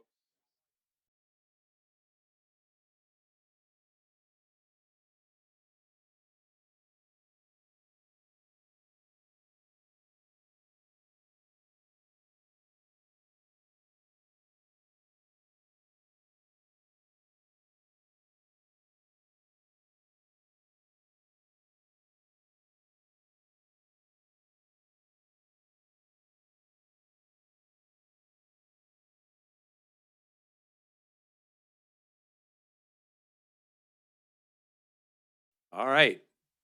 Next item. Item number 4. Ms. Bowman? Public hearing and resolution approving amendments to the Billings 2045 Land Use Plan as recommended by the Interim Planning Commission. Mayor and Council, today we have the Billings 2045 plan. We wanted to kick off this plan by recognizing that it's part of the Montana Land Use Planning Act. Due to the Montana Land Use Planning Act, we as a city have to plan for the next 20 years of growth, which means in Billings that we would have to accommodate 16,200 units. We currently have a deficit of about 10,000 units, and meaning that we have to provide 26,200 units over the next 20 years. When we permit on average 500 units, we have a deficit of 510 units per year. So this plan is intended to accommodate that, and I just want to start the meeting by recognizing that, or start the item by recognizing that. So very quickly, here is a summary of the changes to the chapters, just so you're aware. This is more than just the implementation chapter. We are not changing the map. We are not changing the map designations associated with that, but we are changing a couple of the chapters, the order that they're in, and the information is being expanded as well. So I won't go through them all again. You have all seen this before, but just wanted to recap it here on the screen. What we really are going to spend time discussing is proposed amendments that were from the Interim Planning Commission, as well as proposed amendments from council members. So Mayor and Council, I'll kick us off with the first proposed amendment this is from the Interim Planning Commission. This is for page 133 of the plan. The Interim Planning Commission had some discussion on this regarding basically wanting to make sure that as we go forward with plan implementation in the next, into this next year and the next couple of years, that we're working to make sure we're reporting back and letting everyone know on progress and what's happening, and certainly what's happening on the housing unit front and what's being constructed. There's some language in the plan that discusses this, but this is proposed to add to that. And it talks about developing a public dashboard reporting system to dovetail with the annual progress report, which is referenced already in the document, and to be able to share information about housing units, what's being constructed, activity, and also how it aligns and fits with the different allowances that were put in place with this plan. So that's an amendment from the IPC they are recommending to you. The other thing, I guess before we go any further, the other thing that the way this is put on the presentation, similar to sort of the last process, but we have multiple amendments. And so just figuring out how you want to proceed again as we go through these in terms of how you're going to take action and the whole thing. So just that's why you see council action on this amendment question mark. You're going to see that on these to make sure that we're not losing those. So thanks. Ms. Shaw? I was going to say, we don't need to re-adopt the whole plan on this, right? We can just do this amendment by amendment. Go ahead. Oh, go ahead. No, I was, so you're adopting the plan, the document again, basically, because you're replacing, there's amendments. And then these are amendments to that have been brought forward by the IPC and by council members. So what you're reading here are things that there was the new amended plan with updates, information, some of the chapters that came forward, that was looked at, IPC reviewed that, and then they are recommending an amendment to that, which is what you're seeing here. And then there's some council member amendments also. That makes sense.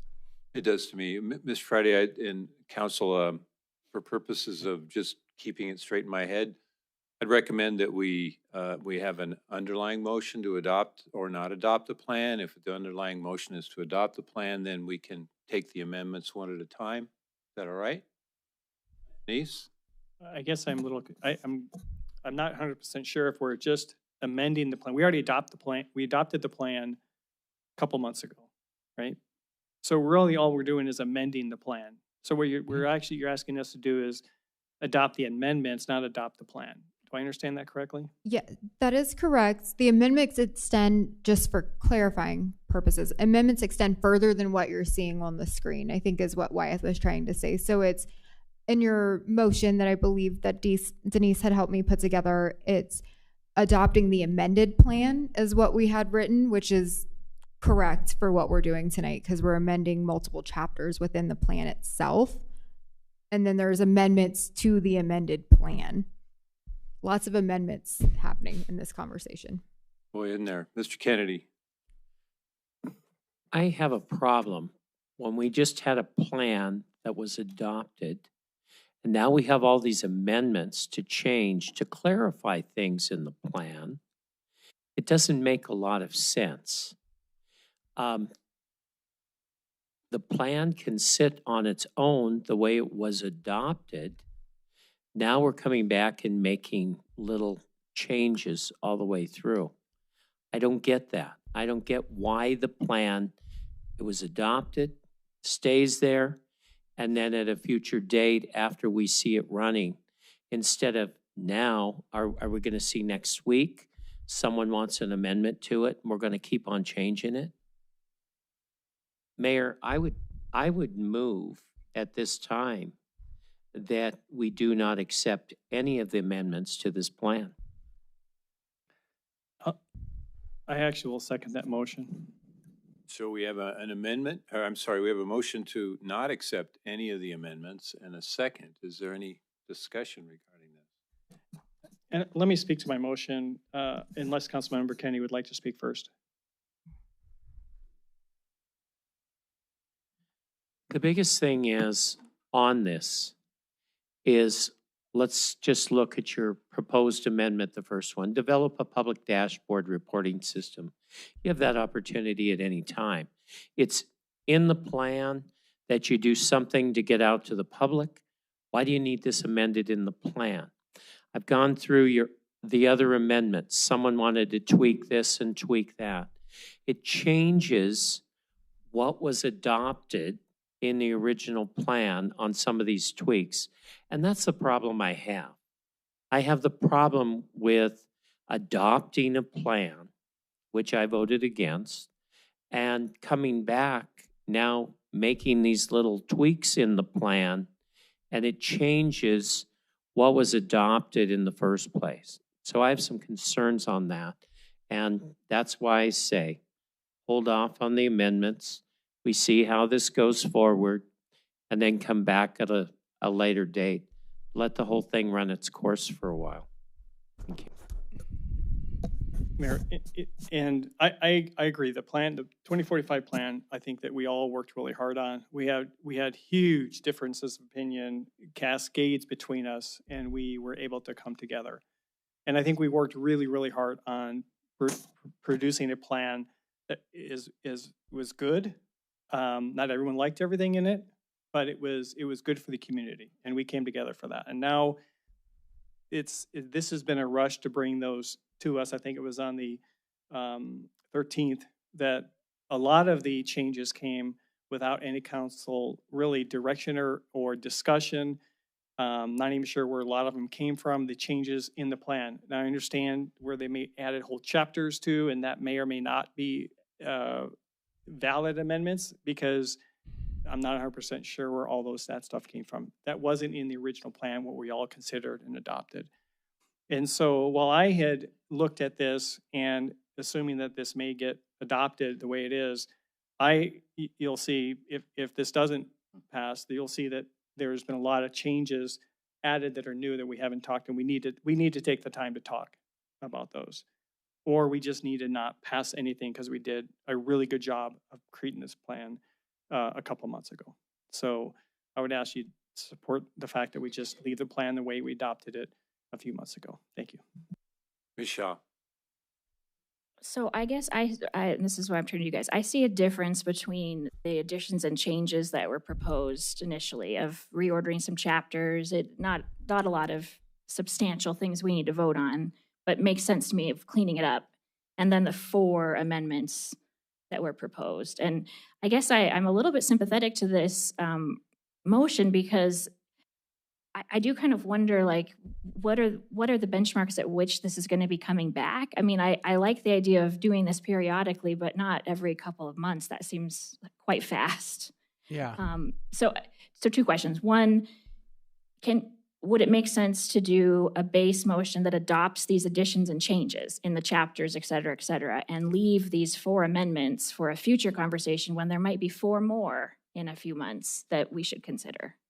So Councilmember Shaw and Mayor and Council, a couple things just on the process and all, and to your question. So when you adopted the plan on May 11th, we were meeting the deadline for the state statutory requirements, and we had a complete operational plan at that time. There was still background and more information that was not in there that needs to be in there when you're talking about a document that you're going to go forward and, at the very least, look at in another 5 years, and potentially maybe look at in a couple of years, depending on what's going on. So there's, like Anna showed at the front end of the slides, there's chapters where there was transportation information, there was task force neighborhood information, there was information about some of the community resources, open space, park, et cetera, that we needed to provide more information in there that was not in there on May 11th. Didn't mean that the plan wasn't, like I said, operational, but it was not at the level that it needs to be to move forward for several years going forward. So that's why. So the answer first, one answer is no. We're not going to come back every month or 2 with this. This is not what this is. This is, we got that adopted on May 11th. There was more content and more information that needed to be provided to bolster the document and add to some of those topic areas, which we needed to do, so we did. And then when that happened, it also did affect some of the strategies and goals, and that's where some of those amendments had come from.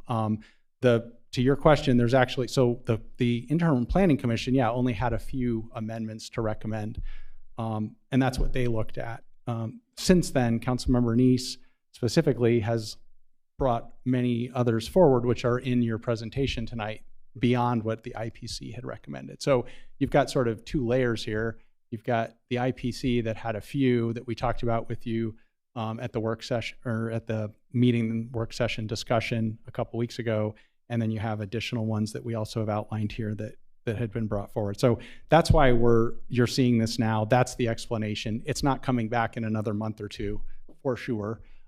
It'll come back after we'll do the annual report that this talks about, and we'll continue and, obviously troubleshoot and things like we've done before. So that's why you're seeing it feeling like, we did this in May and now here we are in July, and we're trying to add to it and augment it to make sure it's as complete as possible for a longer term that we're facing. So that makes sense. So my quick follow-up here is, does it give you heartburn if we chose to adopt all of the, what I'm going to say is the summary of additions and changes that's in our staff memo, all of those pieces, what you're proposing here, but not the amendments that were outlined?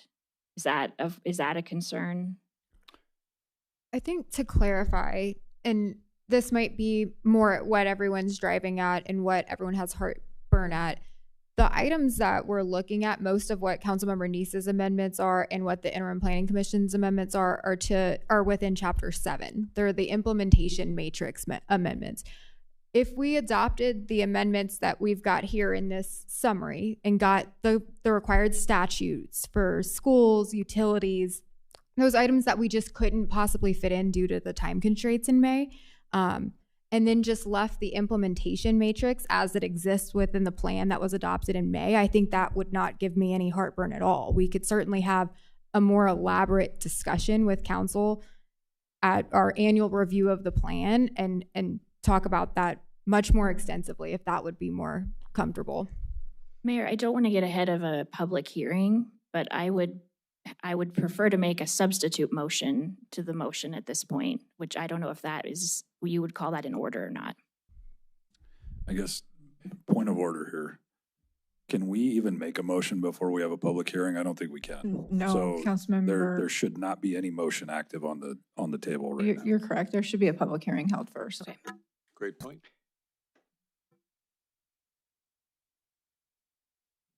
I'll remove my motion. And I'll remove my second. All right. But I do have a question, Mayor, if you don't mind. Yeah, questions for the presenters? But I will be back. That's fine. Mr. Neese, can you jump in line with everybody else here? So let's see. After Ms. Shaw, it's Mr. Boyette, then Mr. Aspenleiter. Thank you, Mayor.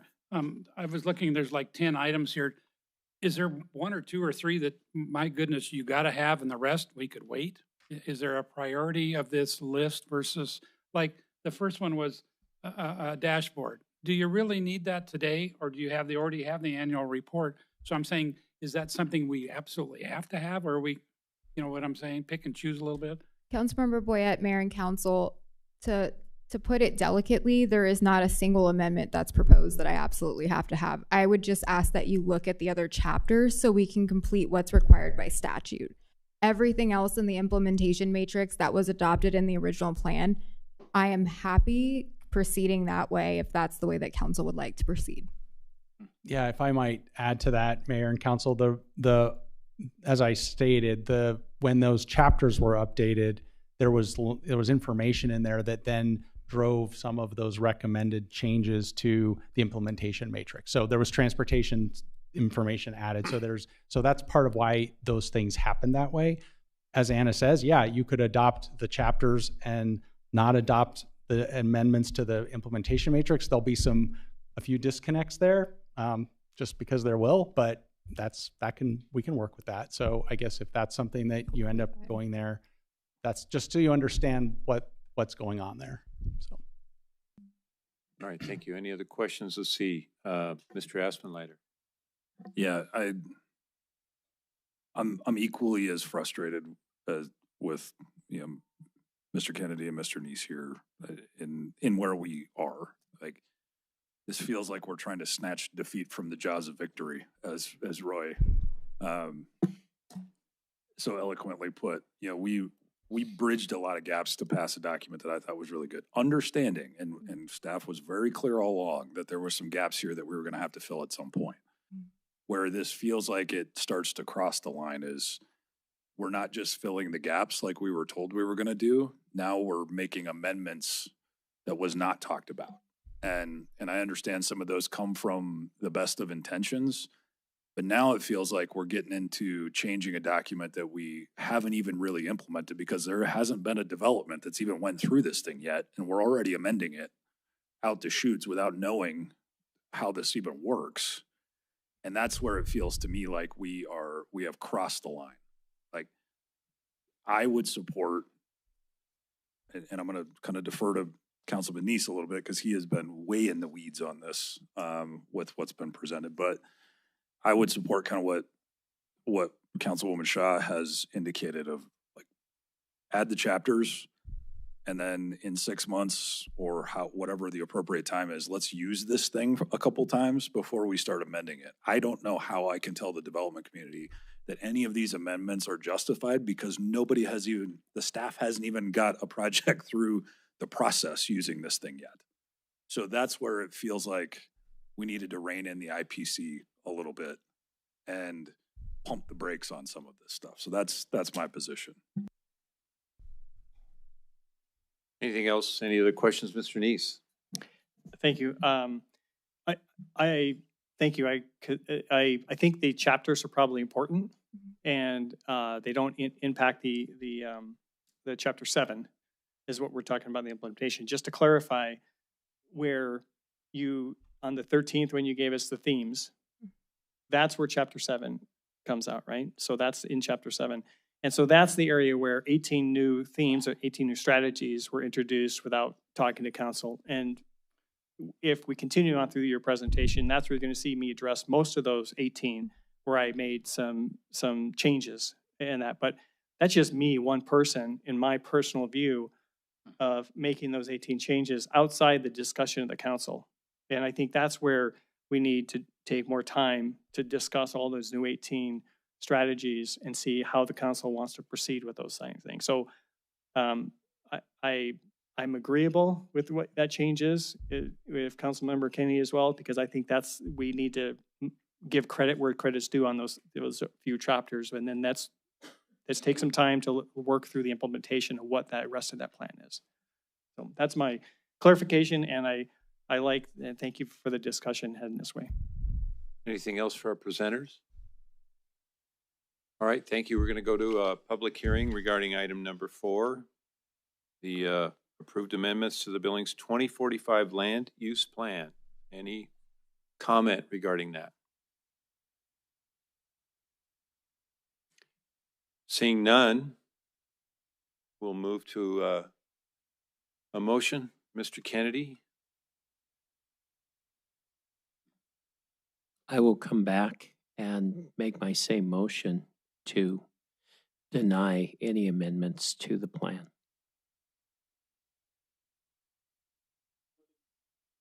Mayor, I'll second that so we can put the amendment on the table and for discussion. It was second by Mr. Neese.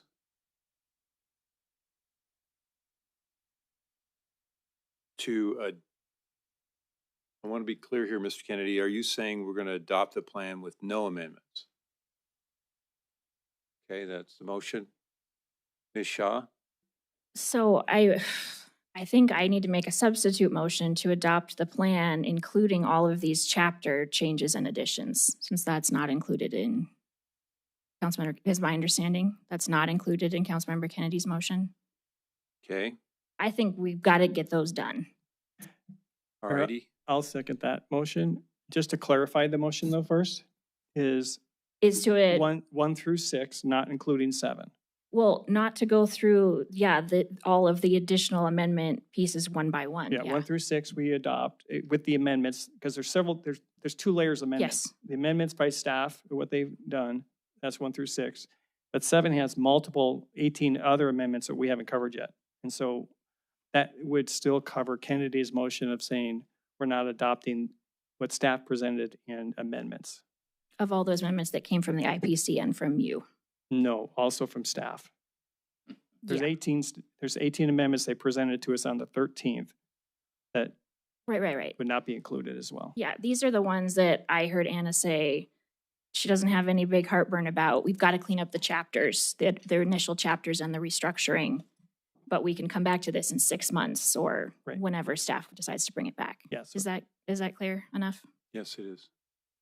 Clear as mud, according to Mr. Boyette.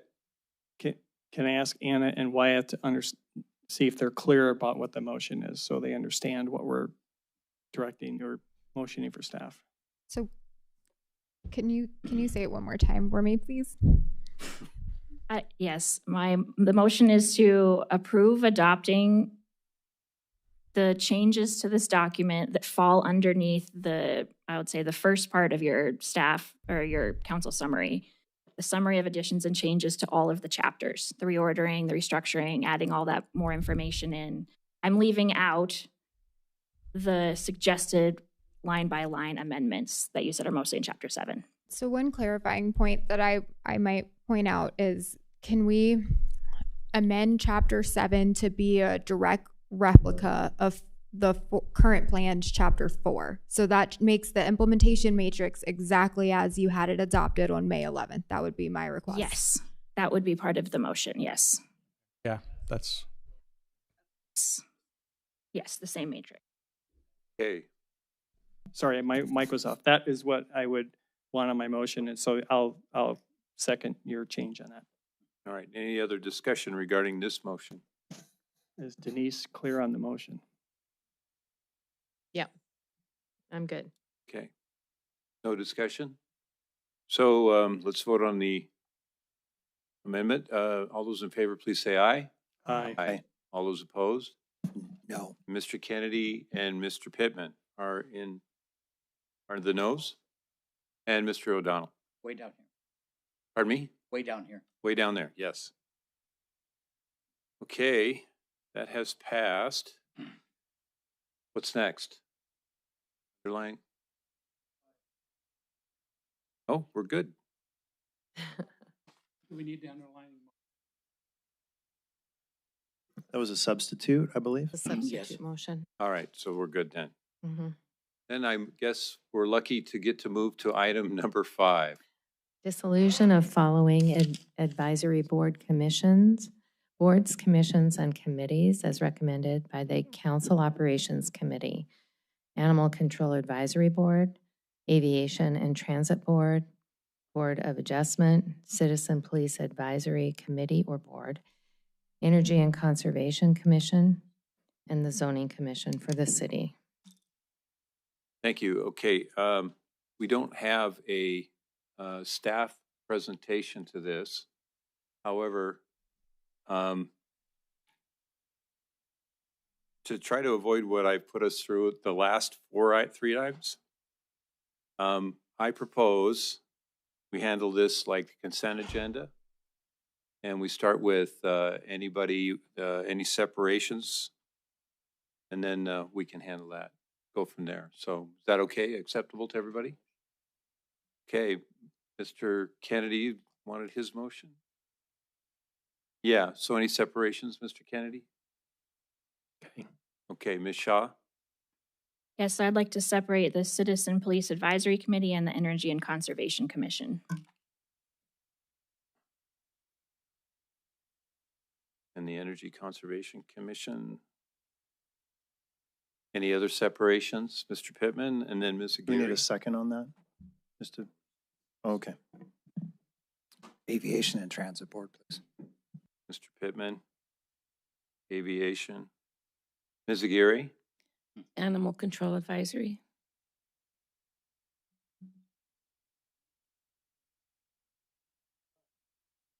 I'm going to ask for a division of the question, which means we divide them all up. One at a time. These are all these boards came in to being through their own separate processes. And I think to keep things straight, we should probably execute them through their own separate processes to keep things straight. Keep things straight. Yeah, these are all dealing with different subjects. Okay, we'll take them one at a time then. Animal Control Advisory Board. So along the lines of a presentation, Mr. Boyette can talk about from Council Ops. So we met with the majority of the people running these programs, and we met with the animal control officer that was in charge of animal control over there. And we said, tell us about the Animal Control Advisory Board. And he said, well, first of all, I can't get anybody to sign up to be on the board. And second of all, he said, it takes a lot of my time.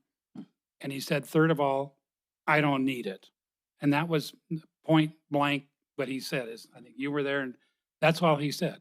I don't need it. They're hard to get people, and they don't serve a purpose for him. So that's why we listed it. That's why I wanted to put it on this list. Okay. I wanted to listen to the people in the trenches. And the Council Operations Committee recommends? As a dilution of it. Thank you. Any questions for our presenter?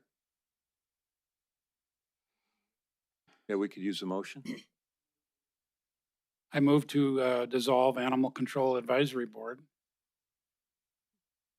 Any discussion regarding the motion, Mr. Boyette? You want to start? All right. Any other discussion? Ms. Aguirre? Okay. All those in favor of the motion to dissolve the Animal Control Advisory Board, please say aye. Aye. All those opposed? Nay. Nay. Dr. Lindley, Dr. Nicholson, and okay. That one passes. Aviation and Transit Board. Do the same thing. Mr. Pittman, you want to So talk? I'll just start this with a motion and that'll keep it moving a lot quicker. So I would move that we continue the Airport and Transit Board, that they remain active until the finalization of the Airport Authority, that the Aviation and Transit Board be tasked with working with staff and council on transition and the selection and appointment of the new authority board. Once the Airport Authority is finalized, that the Aviation and Transit Board be dissolved. Second that. A motion to keep it at least for A a second. while, and a second by Dr. Nicholson. Discussion. All right, Mr. Aspenleiter. Just a question for Director Roach, being he's in the room. And Director Roach, as you're coming up, the airport board and the new airport authority board, that's very clear. But there was a transit component to this board also, and I don't know how active or engaged that was. Are we going to need to create some kind of advisory board for transit?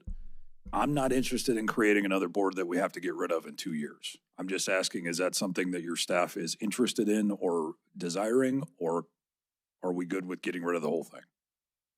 The council, the transit component of the Aviation and Transit Board is not a statutory requirement. It is entirely up to this council if you want to have an advisory board for transit in the future. One of the things that was brought up was that this Aviation and Transit Board provides another opportunity for public involvement.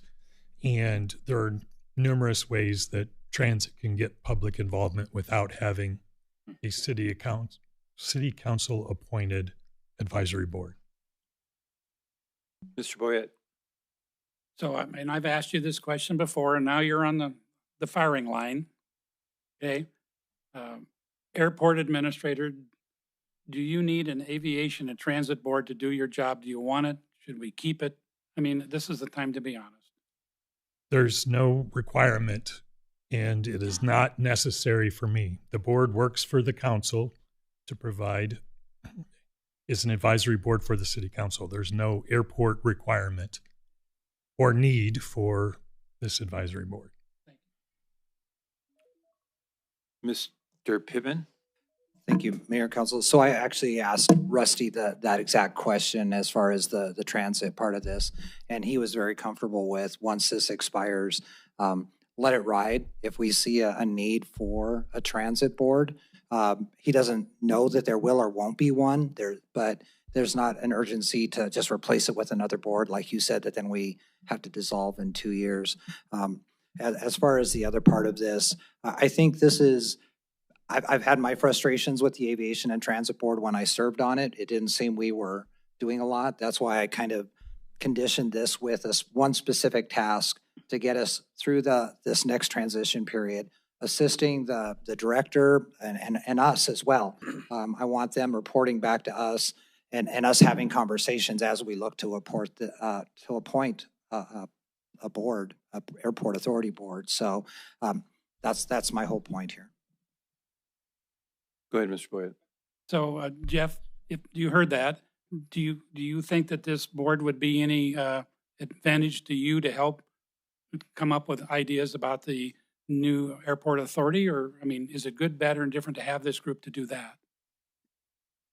We will be bringing a resolution to the city council in August to form the board for the airport authority. That board will then become the decision-making body for the authority. I don't see a need to have a second advisory board for the airport. Sorry, Mr. Neese, now. That's okay. Mine was a very similar question to that because Councilmember Asseliner and I are on the advisory board for the transition. And so would you see this motion as just duplicating the same thing that we're doing now, meeting with the consultant in the transitional phase? That's why we have the committee that you are represented on, is to provide that involvement and recommendations and the connection between the council and this new board that is being formed. Mayor, another follow-up question. Rusty works for you, correct? That is correct. Does he utilize the aviation or the transit portion of the board very much? Or is it all? He makes, just like the airport does, he attends the monthly meetings. He makes presentations to those. We have virtually no public involvement at those meetings. So there's really not much in the way of benefit that transit is getting from that. So, Mayor, then, so that's a transit board that he's involved in. I wish he was here to talk about this, but does he utilize that to inform the city? Does that board help inform the city of what's going on in transit? Or does he use that board to help inform the city of what's going on in transit? The board has not made any presentations that I'm aware of to city council or to any other part of the city. So I would say that that's not occurring. Okay, thank you. Mayor, I'd like to make a substitute motion. Rick, can I get a comment in before you make a substitute? Yeah, go let Mr. Asminder comment. So hopefully this will maybe impact your decision here. We're going to have a resolution in front of this body in a month. And that resolution is going to create the Airport Authority Board, which then we have to fill with 5 people. I don't see any harm in keeping the Airport and Transit Authority Board around for another 2 months, roughly, as Councilman Pittman has suggested, because frankly, to me, we need to find 5 really, really good people to fill that board. And that's going to take all 11 of us reaching into the community, into our circles to bring qualified people together for the mayor to evaluate. And it's probably good to have these folks also engaged in trying to find good people. Some of them may be on this board. I don't know. But I don't think there's any harm whatsoever for 2 more months, which is the time it's going to take for us to get this board seated, to have them around and to keep them engaged in this process until we get the transition fully made. So I'm going to support the original motion. I'm going to oppose a substitute if you bring it. But that's my thought. Mr. Boyette. Staff, if we don't, let's say we keep the Aviation and Transit Board now, and then we get the new airport authority, do we have to come back here and have another debate about canceling the other one? It doesn't go away automatically. Do we have to, because there's a resolution? No, his would be Councilman Boyette, his motion says that it goes away once the new one is seated. That's the motion. So Mayor and Council, if I can just interject one comment. So with most of these boards are created by resolution, so we will have to bring back to you a resolution repealing these. So we are several weeks out to just dissolve of them. Okay. Go ahead, Mr. Neese. Thank you. Now, I may not have to make a substitute motion, but his motion was for that board to serve as a transitional board to assist. Now, I don't disagree with they can be helping with finding things, but I don't think their role should be infringing on what the transitional team is doing. So if he wants to amend his motion, I would support it at that time, automatically dissolving when the board is approved. So that would be my, otherwise we'll make a motion to make sure it dissolves at the time the airport authority is appointed. So Councilman Neese. So that's why I had put that they're tasked with one specific duty at this point, and that's just working with staff, the council on the transition. So it facilitates having them present and then it does dissolve. So I think it's pretty clear that it can benefit everybody and help us in educating the city. I think we need clarification on the timing, because I've heard 2 different things. One is the standing up of the Aviation Authority Board, and the other is when the transition occurs. Those are 2 separate items. The standing up of the Aviation Authority Board will be brought to you by resolution in your second August meeting. The actual transition of the operating certificate from the city to the new authority will not happen until next spring, early summertime period. We're shooting for June of 2027. So that's actually 2 different time periods. Mr. Pittman. Thank you. So then I would put it that once the Airport Authority Board is finalized, that the Aviation and Transit Board be dissolved. Would that clarifies it. Even though that's a short period of time, that gives a little bit of input from some people who have put a lot of time and energy into the Aviation and Transit Board. They do come with some background information and some knowledge as well. I think that they haven't reported to this council is is probably a little part on your part for not scheduling a report. I'm not sure if the current chair understood that he was to come once or twice a year and present to the council. So there might have been some miscommunication or some fault on a lot of parts. That being said, that's in the past. I think I didn't realize we were this close to this transition. So I guess it doesn't matter a whole lot. Either way we go with this. So just letting it die a peaceful death versus a swift one tonight. Either way, it probably will dissolve here shortly. I think we should let Dr. Nicholson, since he's the second on that, weigh in on the wording change. I don't have anything more to add. What's already been said. It's just that the proper time, I think, to dissolve this board is when the authority board comes into being. Okay. Any other discussion regarding the motion? Mr. Neese? Yeah. Yeah, I don't disagree with all this, except I'm really confused on what role this board's going to have on the transition, because we already have a transition team, and I don't want the board interfering or thinking they can now start attending transition meetings. And so that's where I'm going to pose the motion because of that. I don't think we need to have a council assigned transition board and then the airport authority get involved in the transition unless they're asked by the transition team. Very well. Further discussion? Mr. Pittman. I'll go back to my original. So I think to that point, Councilman Neese, that's probably been one of the problems is we've had two boards operating separately and not communicating with each other.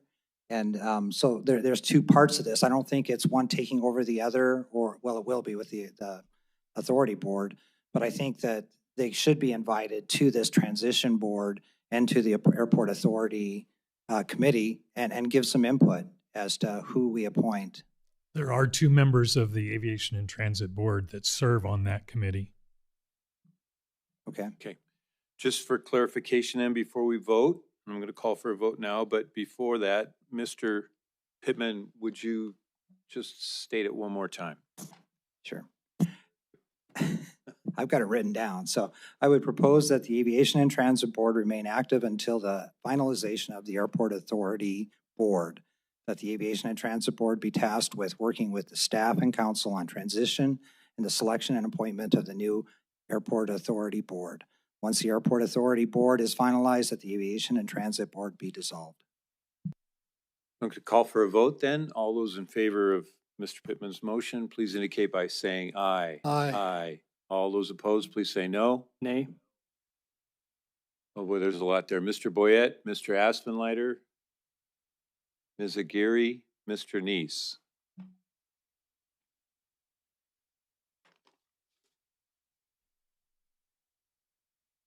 That was a close one. Board of Adjustment. So Mayor, maybe, I would think that maybe the Board of Adjustments and Zoning Commission City should be put together, because our understanding is that, and Wyatt can be able to tell us, once the 2045 plan has been approved, they go away. So maybe just say they go away when they go away. Would be the motion. Before we do that, Mr. Friday, can you clarify?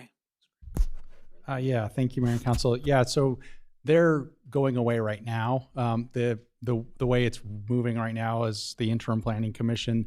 If there's any appeals and things that would be happening with zoning applications and such, it would go through them. We're processing 4 applications right now through the administrative process. So they're basically ending. We had a couple applications that we're just finishing up. So it's literally kind of happening right now. So is there a date that we could put in here for the? Let's see, we're in August.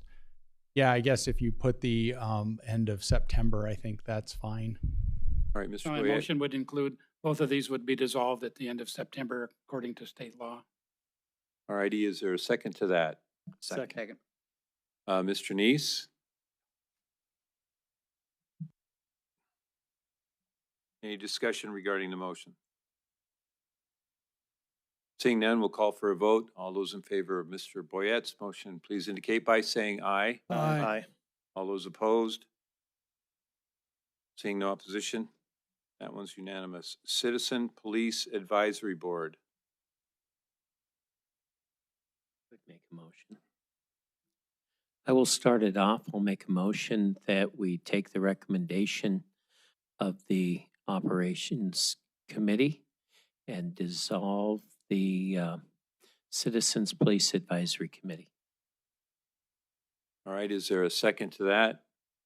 Mr. Boyette?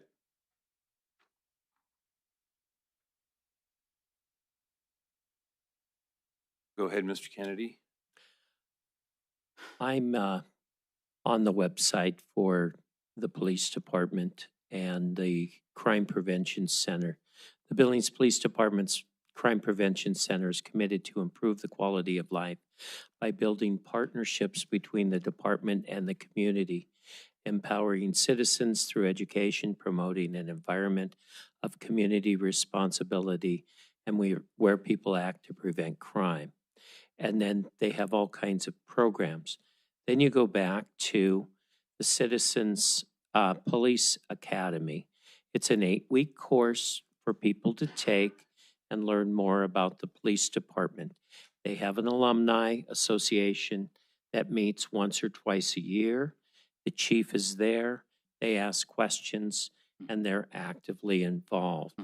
We also have the community service, and the police department offers numerous community service. The Crime Prevention Center serves as an open point of contact for citizens of Billings. One full-time officer is assigned. You have the neighborhood task force, and those of you that have been involved with the neighborhood task force, we have a sergeant or a captain or lieutenant come to those, speak to the issues, and take back to the chief. During the discussion a long time ago, what we have heard is that this police commission, advisory commission, is the conduit between citizens and the council. I really haven't seen that take place. The other piece is when a council member asked the chief about it, the chief said, no, I really don't use it. Then then at the council meetings, Southside Task Force, I have asked other people attending the Southside Task Force, where do we get our information and how do we get our input and everything? The task forces go back, and Council Member Boyette, you remember we started going to the task force at Rose Park over there at the Grace Church, United Grace Church, Methodist Church over there. And the folks were upset about the park and everything. So as council members that were there, we invited Sergeant Stovall, the chief, and others to listen to the complaints. There was never once any representative from this advisory commission.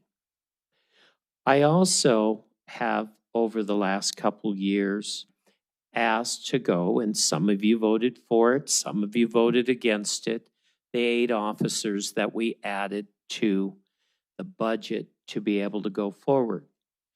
We have been on this over and over again about recruitment.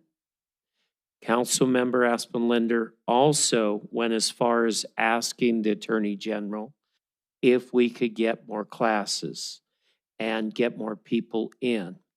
I was also told that it doesn't make any difference how much more money, we can't recruit more people. But I heard the number one thing was recruitment and becoming more officers. We've been recruiting and looking for solutions for the last 2.5 years. So I have to say, for community involvement, I think we have a lot of committees and a lot of areas that people can become involved. I think at a time, this was probably something to actually bring down problems that may have taken place. We do have quite a few avenues to get information and for people to attend. We have quite a few people that attend the Southside Task Force meeting, go to the Rose Park meeting, that go to the Heights Task Force meetings, that offer a lot and complain a lot about different things that we take back. And that system has been set up. I can't see where you add another Citizens Police Advisory Committee. I had someone from the Police Advisory Committee tell me, well, you have the Academy group, but they're not like us. Well, when 38 people, every time they have these classes, turn around and take them and give 8 nights of their time, 3 hours to do the ride-arounds and go and offer their input and then go to the alumni meetings and all of that, I think they're committed. So when we talk about it, it sounds good, but it's not really happening. I think we have a lot of things. If we want to, in the future, reconfigure and look at what we offer, you know, I would be open to that. But I think right at this time, I think we're addressing the citizens' issues that have come up and that we're doing. So that's why I say we go forward and dissolve the Citizens Police Advisory Committee. Ms. Shaw. I think there's other people trying to get your attention as well, Mayor. Yeah. Oh, well. Mr. Boyette. So Forgive me, I'm sorry. as we've tried to follow the rules tonight, I try to follow the rules, the stickler for the rules. So some of the people tonight said, well, it was a civilian review board that this board did. Also that it was a citizen complaint, that it was a policy review, as a review of culture. And I said, great, but that's not the resolution that we passed. The resolution we passed was for 4 key objectives: recruitment, retention, workforce diversity, and crime prevention and diversion. If we want, that's what this resolution said, that's what they should be doing. Do I object to what they're saying? Maybe we should do is get rid of this and start a new one called the Citizen Police Civil Review Board, or something where that's where they give them the teeth to do that. But this resolution doesn't tell them, the public, what they should be doing. And that's why I voted against it, because it's not doing, in my mind, what it's supposed to do.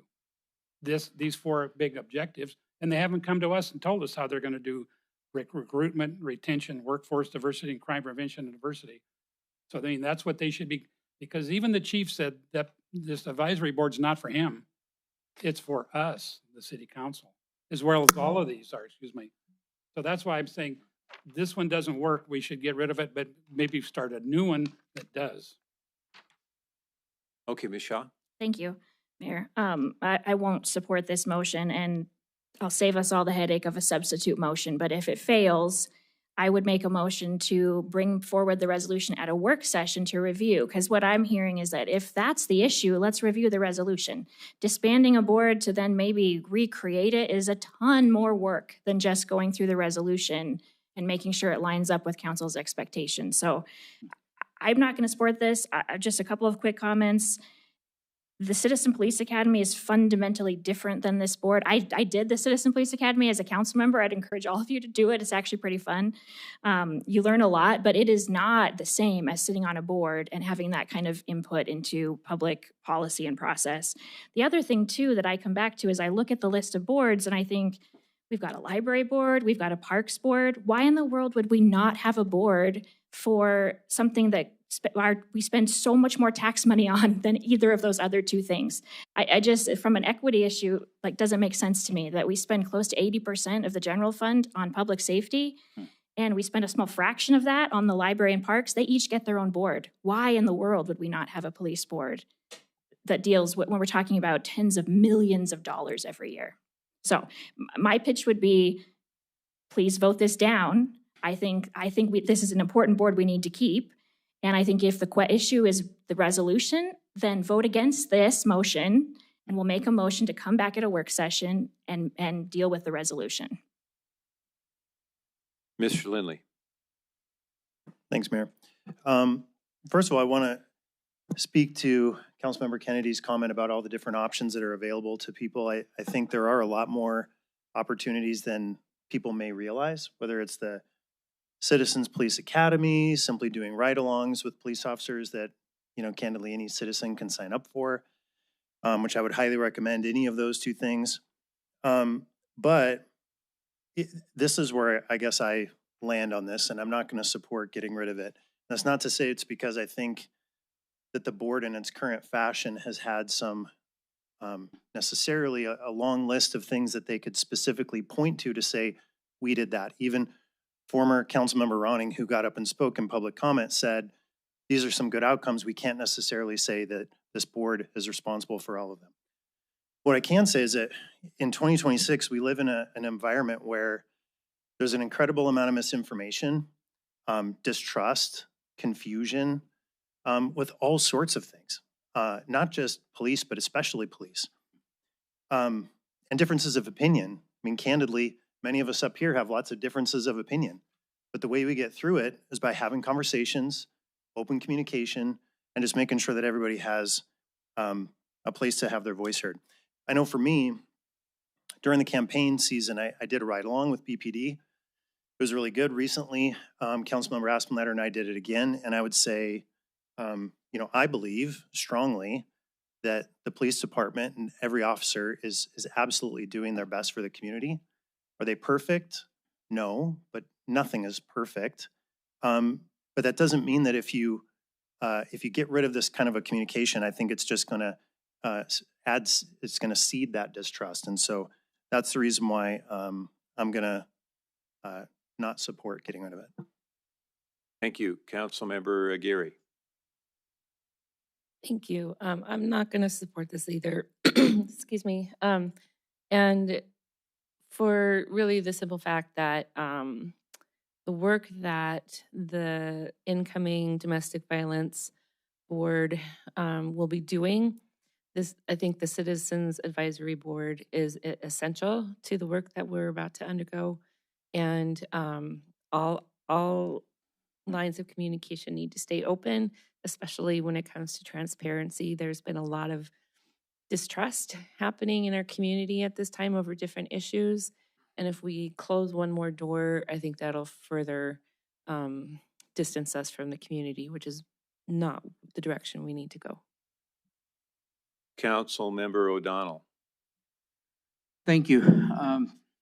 As the two speakers referred to earlier, they referred to or quoted my remarks at previous meetings of the Operations Committee, and I stand by those comments very strongly. During those meetings, I argued very vociferously for the retention of the Citizens Police Advisory Committee. Since that time, however, I have changed my outlook in that it seems to me that from what I envision that police commission to do, to be a check on things, is not something to be managed by just a committee of random citizens who want to participate on that. I several times people have emailed us about particular problems they have with the police department, unresponsiveness of the police department, or even police brutality or whatever, different things. I think that the people in that case need some type of, I think the right thing is ombudsman. They need somebody to talk to who understands police work and what is evidence and what is not, instead of just a group of citizens who has not been trained on the law and the legality of things. So in a conversation earlier today with somebody from that board, very intelligent calm, rational conversation that I thoroughly enjoyed. The issue of reconstituting that board did arise.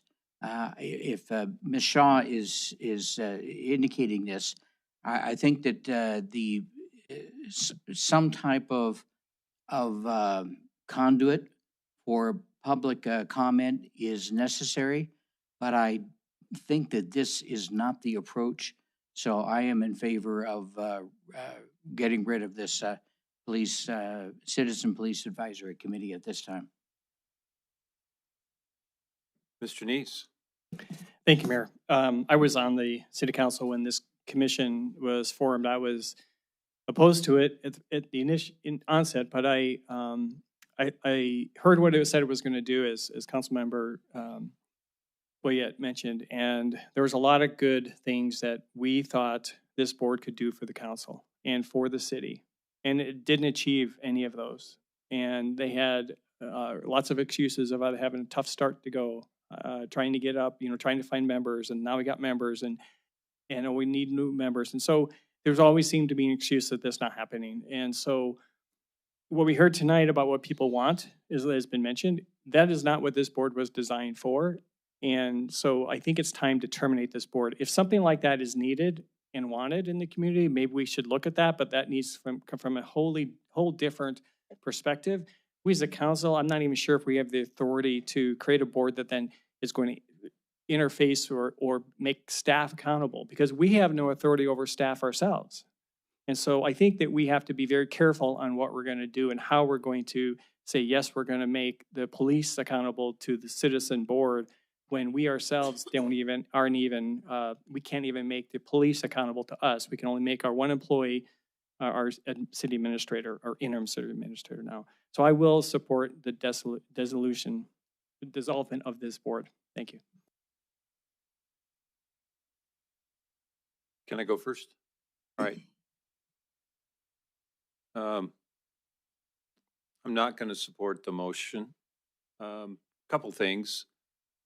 This may sound a little odd, but in September, we'll be changing over the administration of the police department. And in my experience hiring department heads, one of the things that you don't want to do is change the way the department operates prior to bringing in someone new. That's where we trust the new person to come in and advise us, or at least advise the city administrators how they want to move. Second, I wholeheartedly have to agree with Councilmember Aguirre in regards to the trust issue with the public. I just don't think that doing something like this would look good at this point in time. And trust is a huge issue between an electorate and the electors. So I'm not going to, I won't support this either. All right, Mr. Boyette. So I guess my thought is, if this fails and we keep this board, I guess we have to demand that they follow the resolution, and they can't do civilian review board. They can't do citizens complaints. That's not part of their MOU. So I want them to only deal with what we have here: recruitment, retention, workforce diversity, crime prevention, and diversion. So, I mean, I want to stick them to this and not anything else that they shouldn't be doing. Dr. Nicholson, Mr. Kennedy, and Mr. Pittman. I'd like to retain this board, and I think that it could be retasked with the transition to a new police chief. It'd be nice to have a conduit to community opinion, and this board could serve with that. I think the trust is a big thing, and the more contacts we have between the police and our citizenry, the better that trust is going to be maintained. I just got on the police website and I found the complaint or commendation form, and I clicked on it and I got to, the page you are trying to visit no longer exists.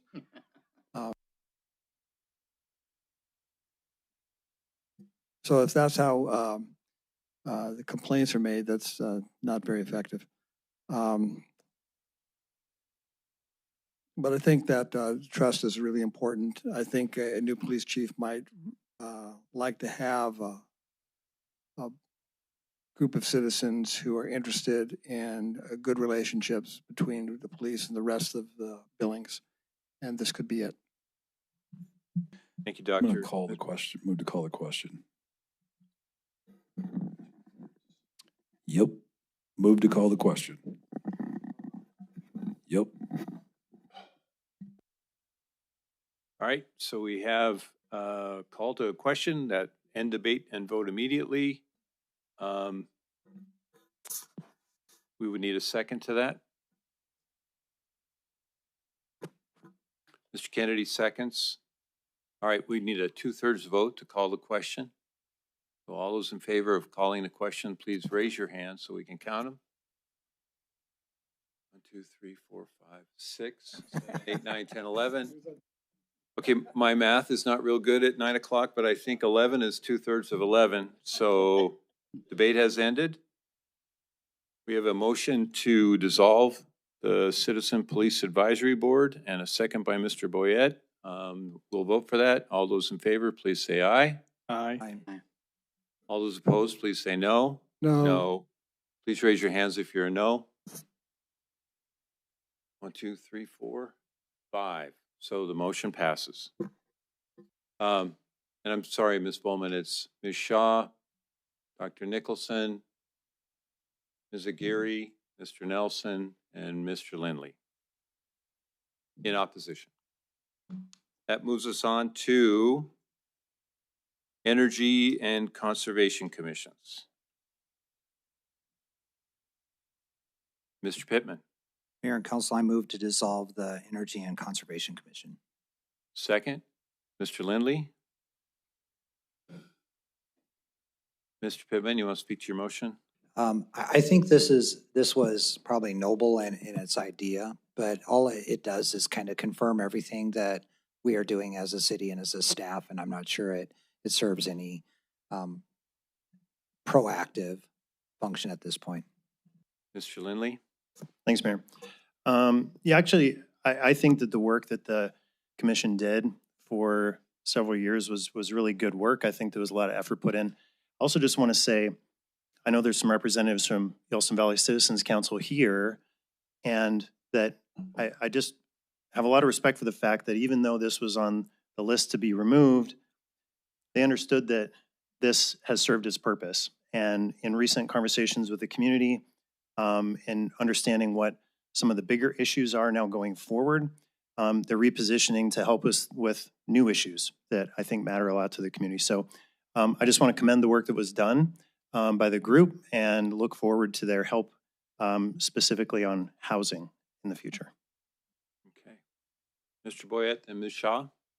Last year, we talked about this board, and one of my questions was, well, what have you not done that you think you should do that we should do in the future? And they said, we completed our mission. The city is working on it. And my point was, let's see what happens to the city for the next year, 6 months or 6 months before we do anything else. Let's digest what they have done, which the city was already doing, and compliment them on the work they did. But they didn't have any solution going forward of anything else they wanted to complete that they hadn't done. So that's why I thought, why have it if they've already completed their mission? Thank you. Ms. Shaw. Thank you. I also wanted to just speak to this board that it has done some incredible things for our community in terms of bringing to light a lot of what the city was already doing, which I hear what council members are saying of, did it affect policy? I think it did in some instances, but more than that, I think it was a pretty amazing PR campaign for the city in terms of getting out the word about what departments had been doing actually for decades. So that I think was incredibly important, aside from whatever else came out of it. It's also my hope that Public Works will utilize some of the people that have been on the board to sit on their own departmental boards to continue to advance this work. So I'm going to vote against dissolving it for those reasons, because I think it has been valuable in terms of just communicating to our citizens the incredible work the staff is already doing, which is just, I don't think we can say that enough or get that out there enough so that people know what their government's doing. But that's the reason for my no vote. I'm grateful for Yellowstone citizens that they're going to move on to housing. And if there's a champion in the future that wants to come forward and revive this while I'm still on council, I'll help you try and do it. Thank you, Mr. Neese. Thank you, Mayor. I'll support the motion to remove this committee. Again, this was a committee that I was a part of when we voted to put it in there. There was some good conditions that were put in there to help to really try to make this board valuable to the city. And while they did point out a few things, what they discovered was the city is very energy efficient. They do a very good job. And so it didn't really help the city make any changes. I guess they did apply for the lead award that the city got, but that was the only thing that I would attribute to the board. And so I think that if this board wants to come back in 20 years and say, hey, well, let's do a check and see if the city's still doing it, maybe the future council could do something like that, because it basically confirmed that our city, our staff, our departments do a great job in finding innovative ways to conserve energy and help the citizens keep the cost down as low as possible. So I'll support this. I call the question. This is going to take longer to vote than to hear Ms. Aguirre. All right, we have a call of the question to end the debate and vote immediately. That requires a second. Was that a second? Mr. Aspenleiter seconded it. We shall vote. We'll require a 2/3 majority to pass this question, the call of the question. So all those in favor, please say aye. Aye. Aye. All those opposed? Nay. Okay, raise your hands if you're a nay. 1, 2, 3, 4, 5. Okay, Ms. Aguirre.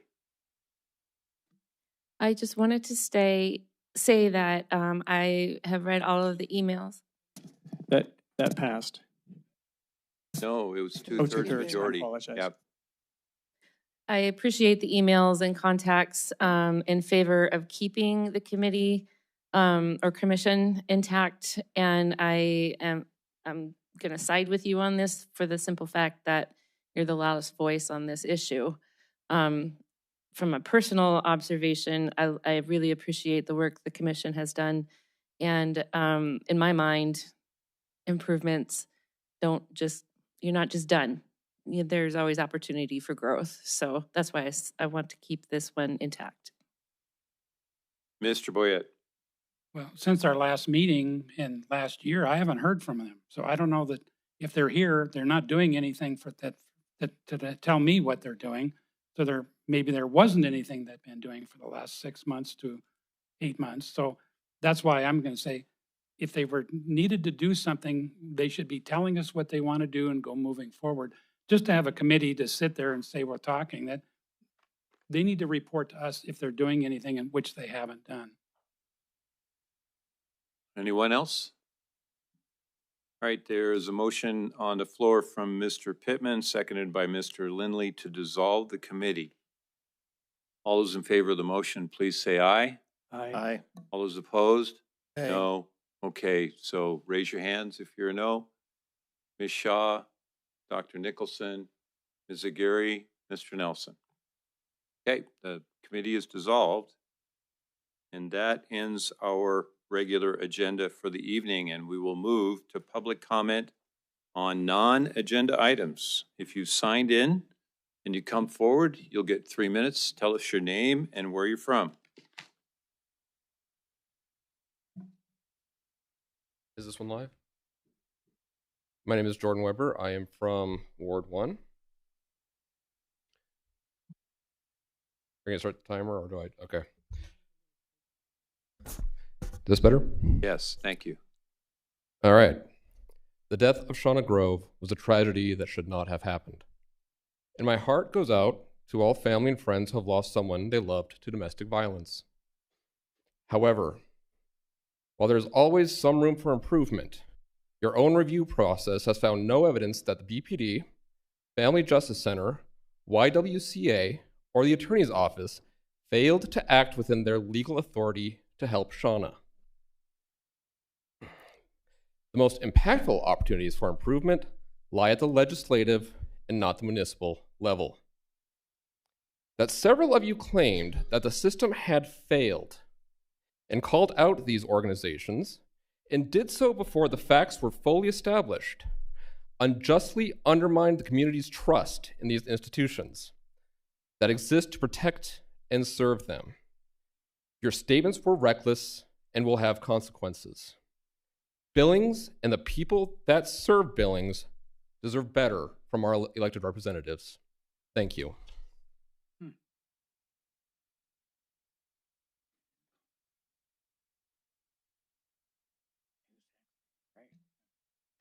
Any other public comment? Good evening, Mayor and Council. My name is Jack Hansen. I was born and raised here in Billings. I'm a property owner and taxpayer. I live in Ward 4. I can see from your faces that you're eager to get out of here this evening, so I will talk at you only briefly.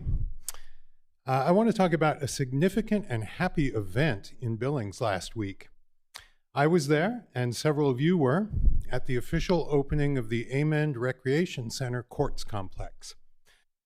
And the week before that, at the opening of the new Signal Peak Ice Arena. These are good things for the community. Our mayor, in fact, gave a rousing speech at the ARC opening about the importance of having a space where all young folks can be engaged in productive pursuits. I couldn't agree more. Such places help to keep young people out of trouble and ultimately out of the criminal justice system.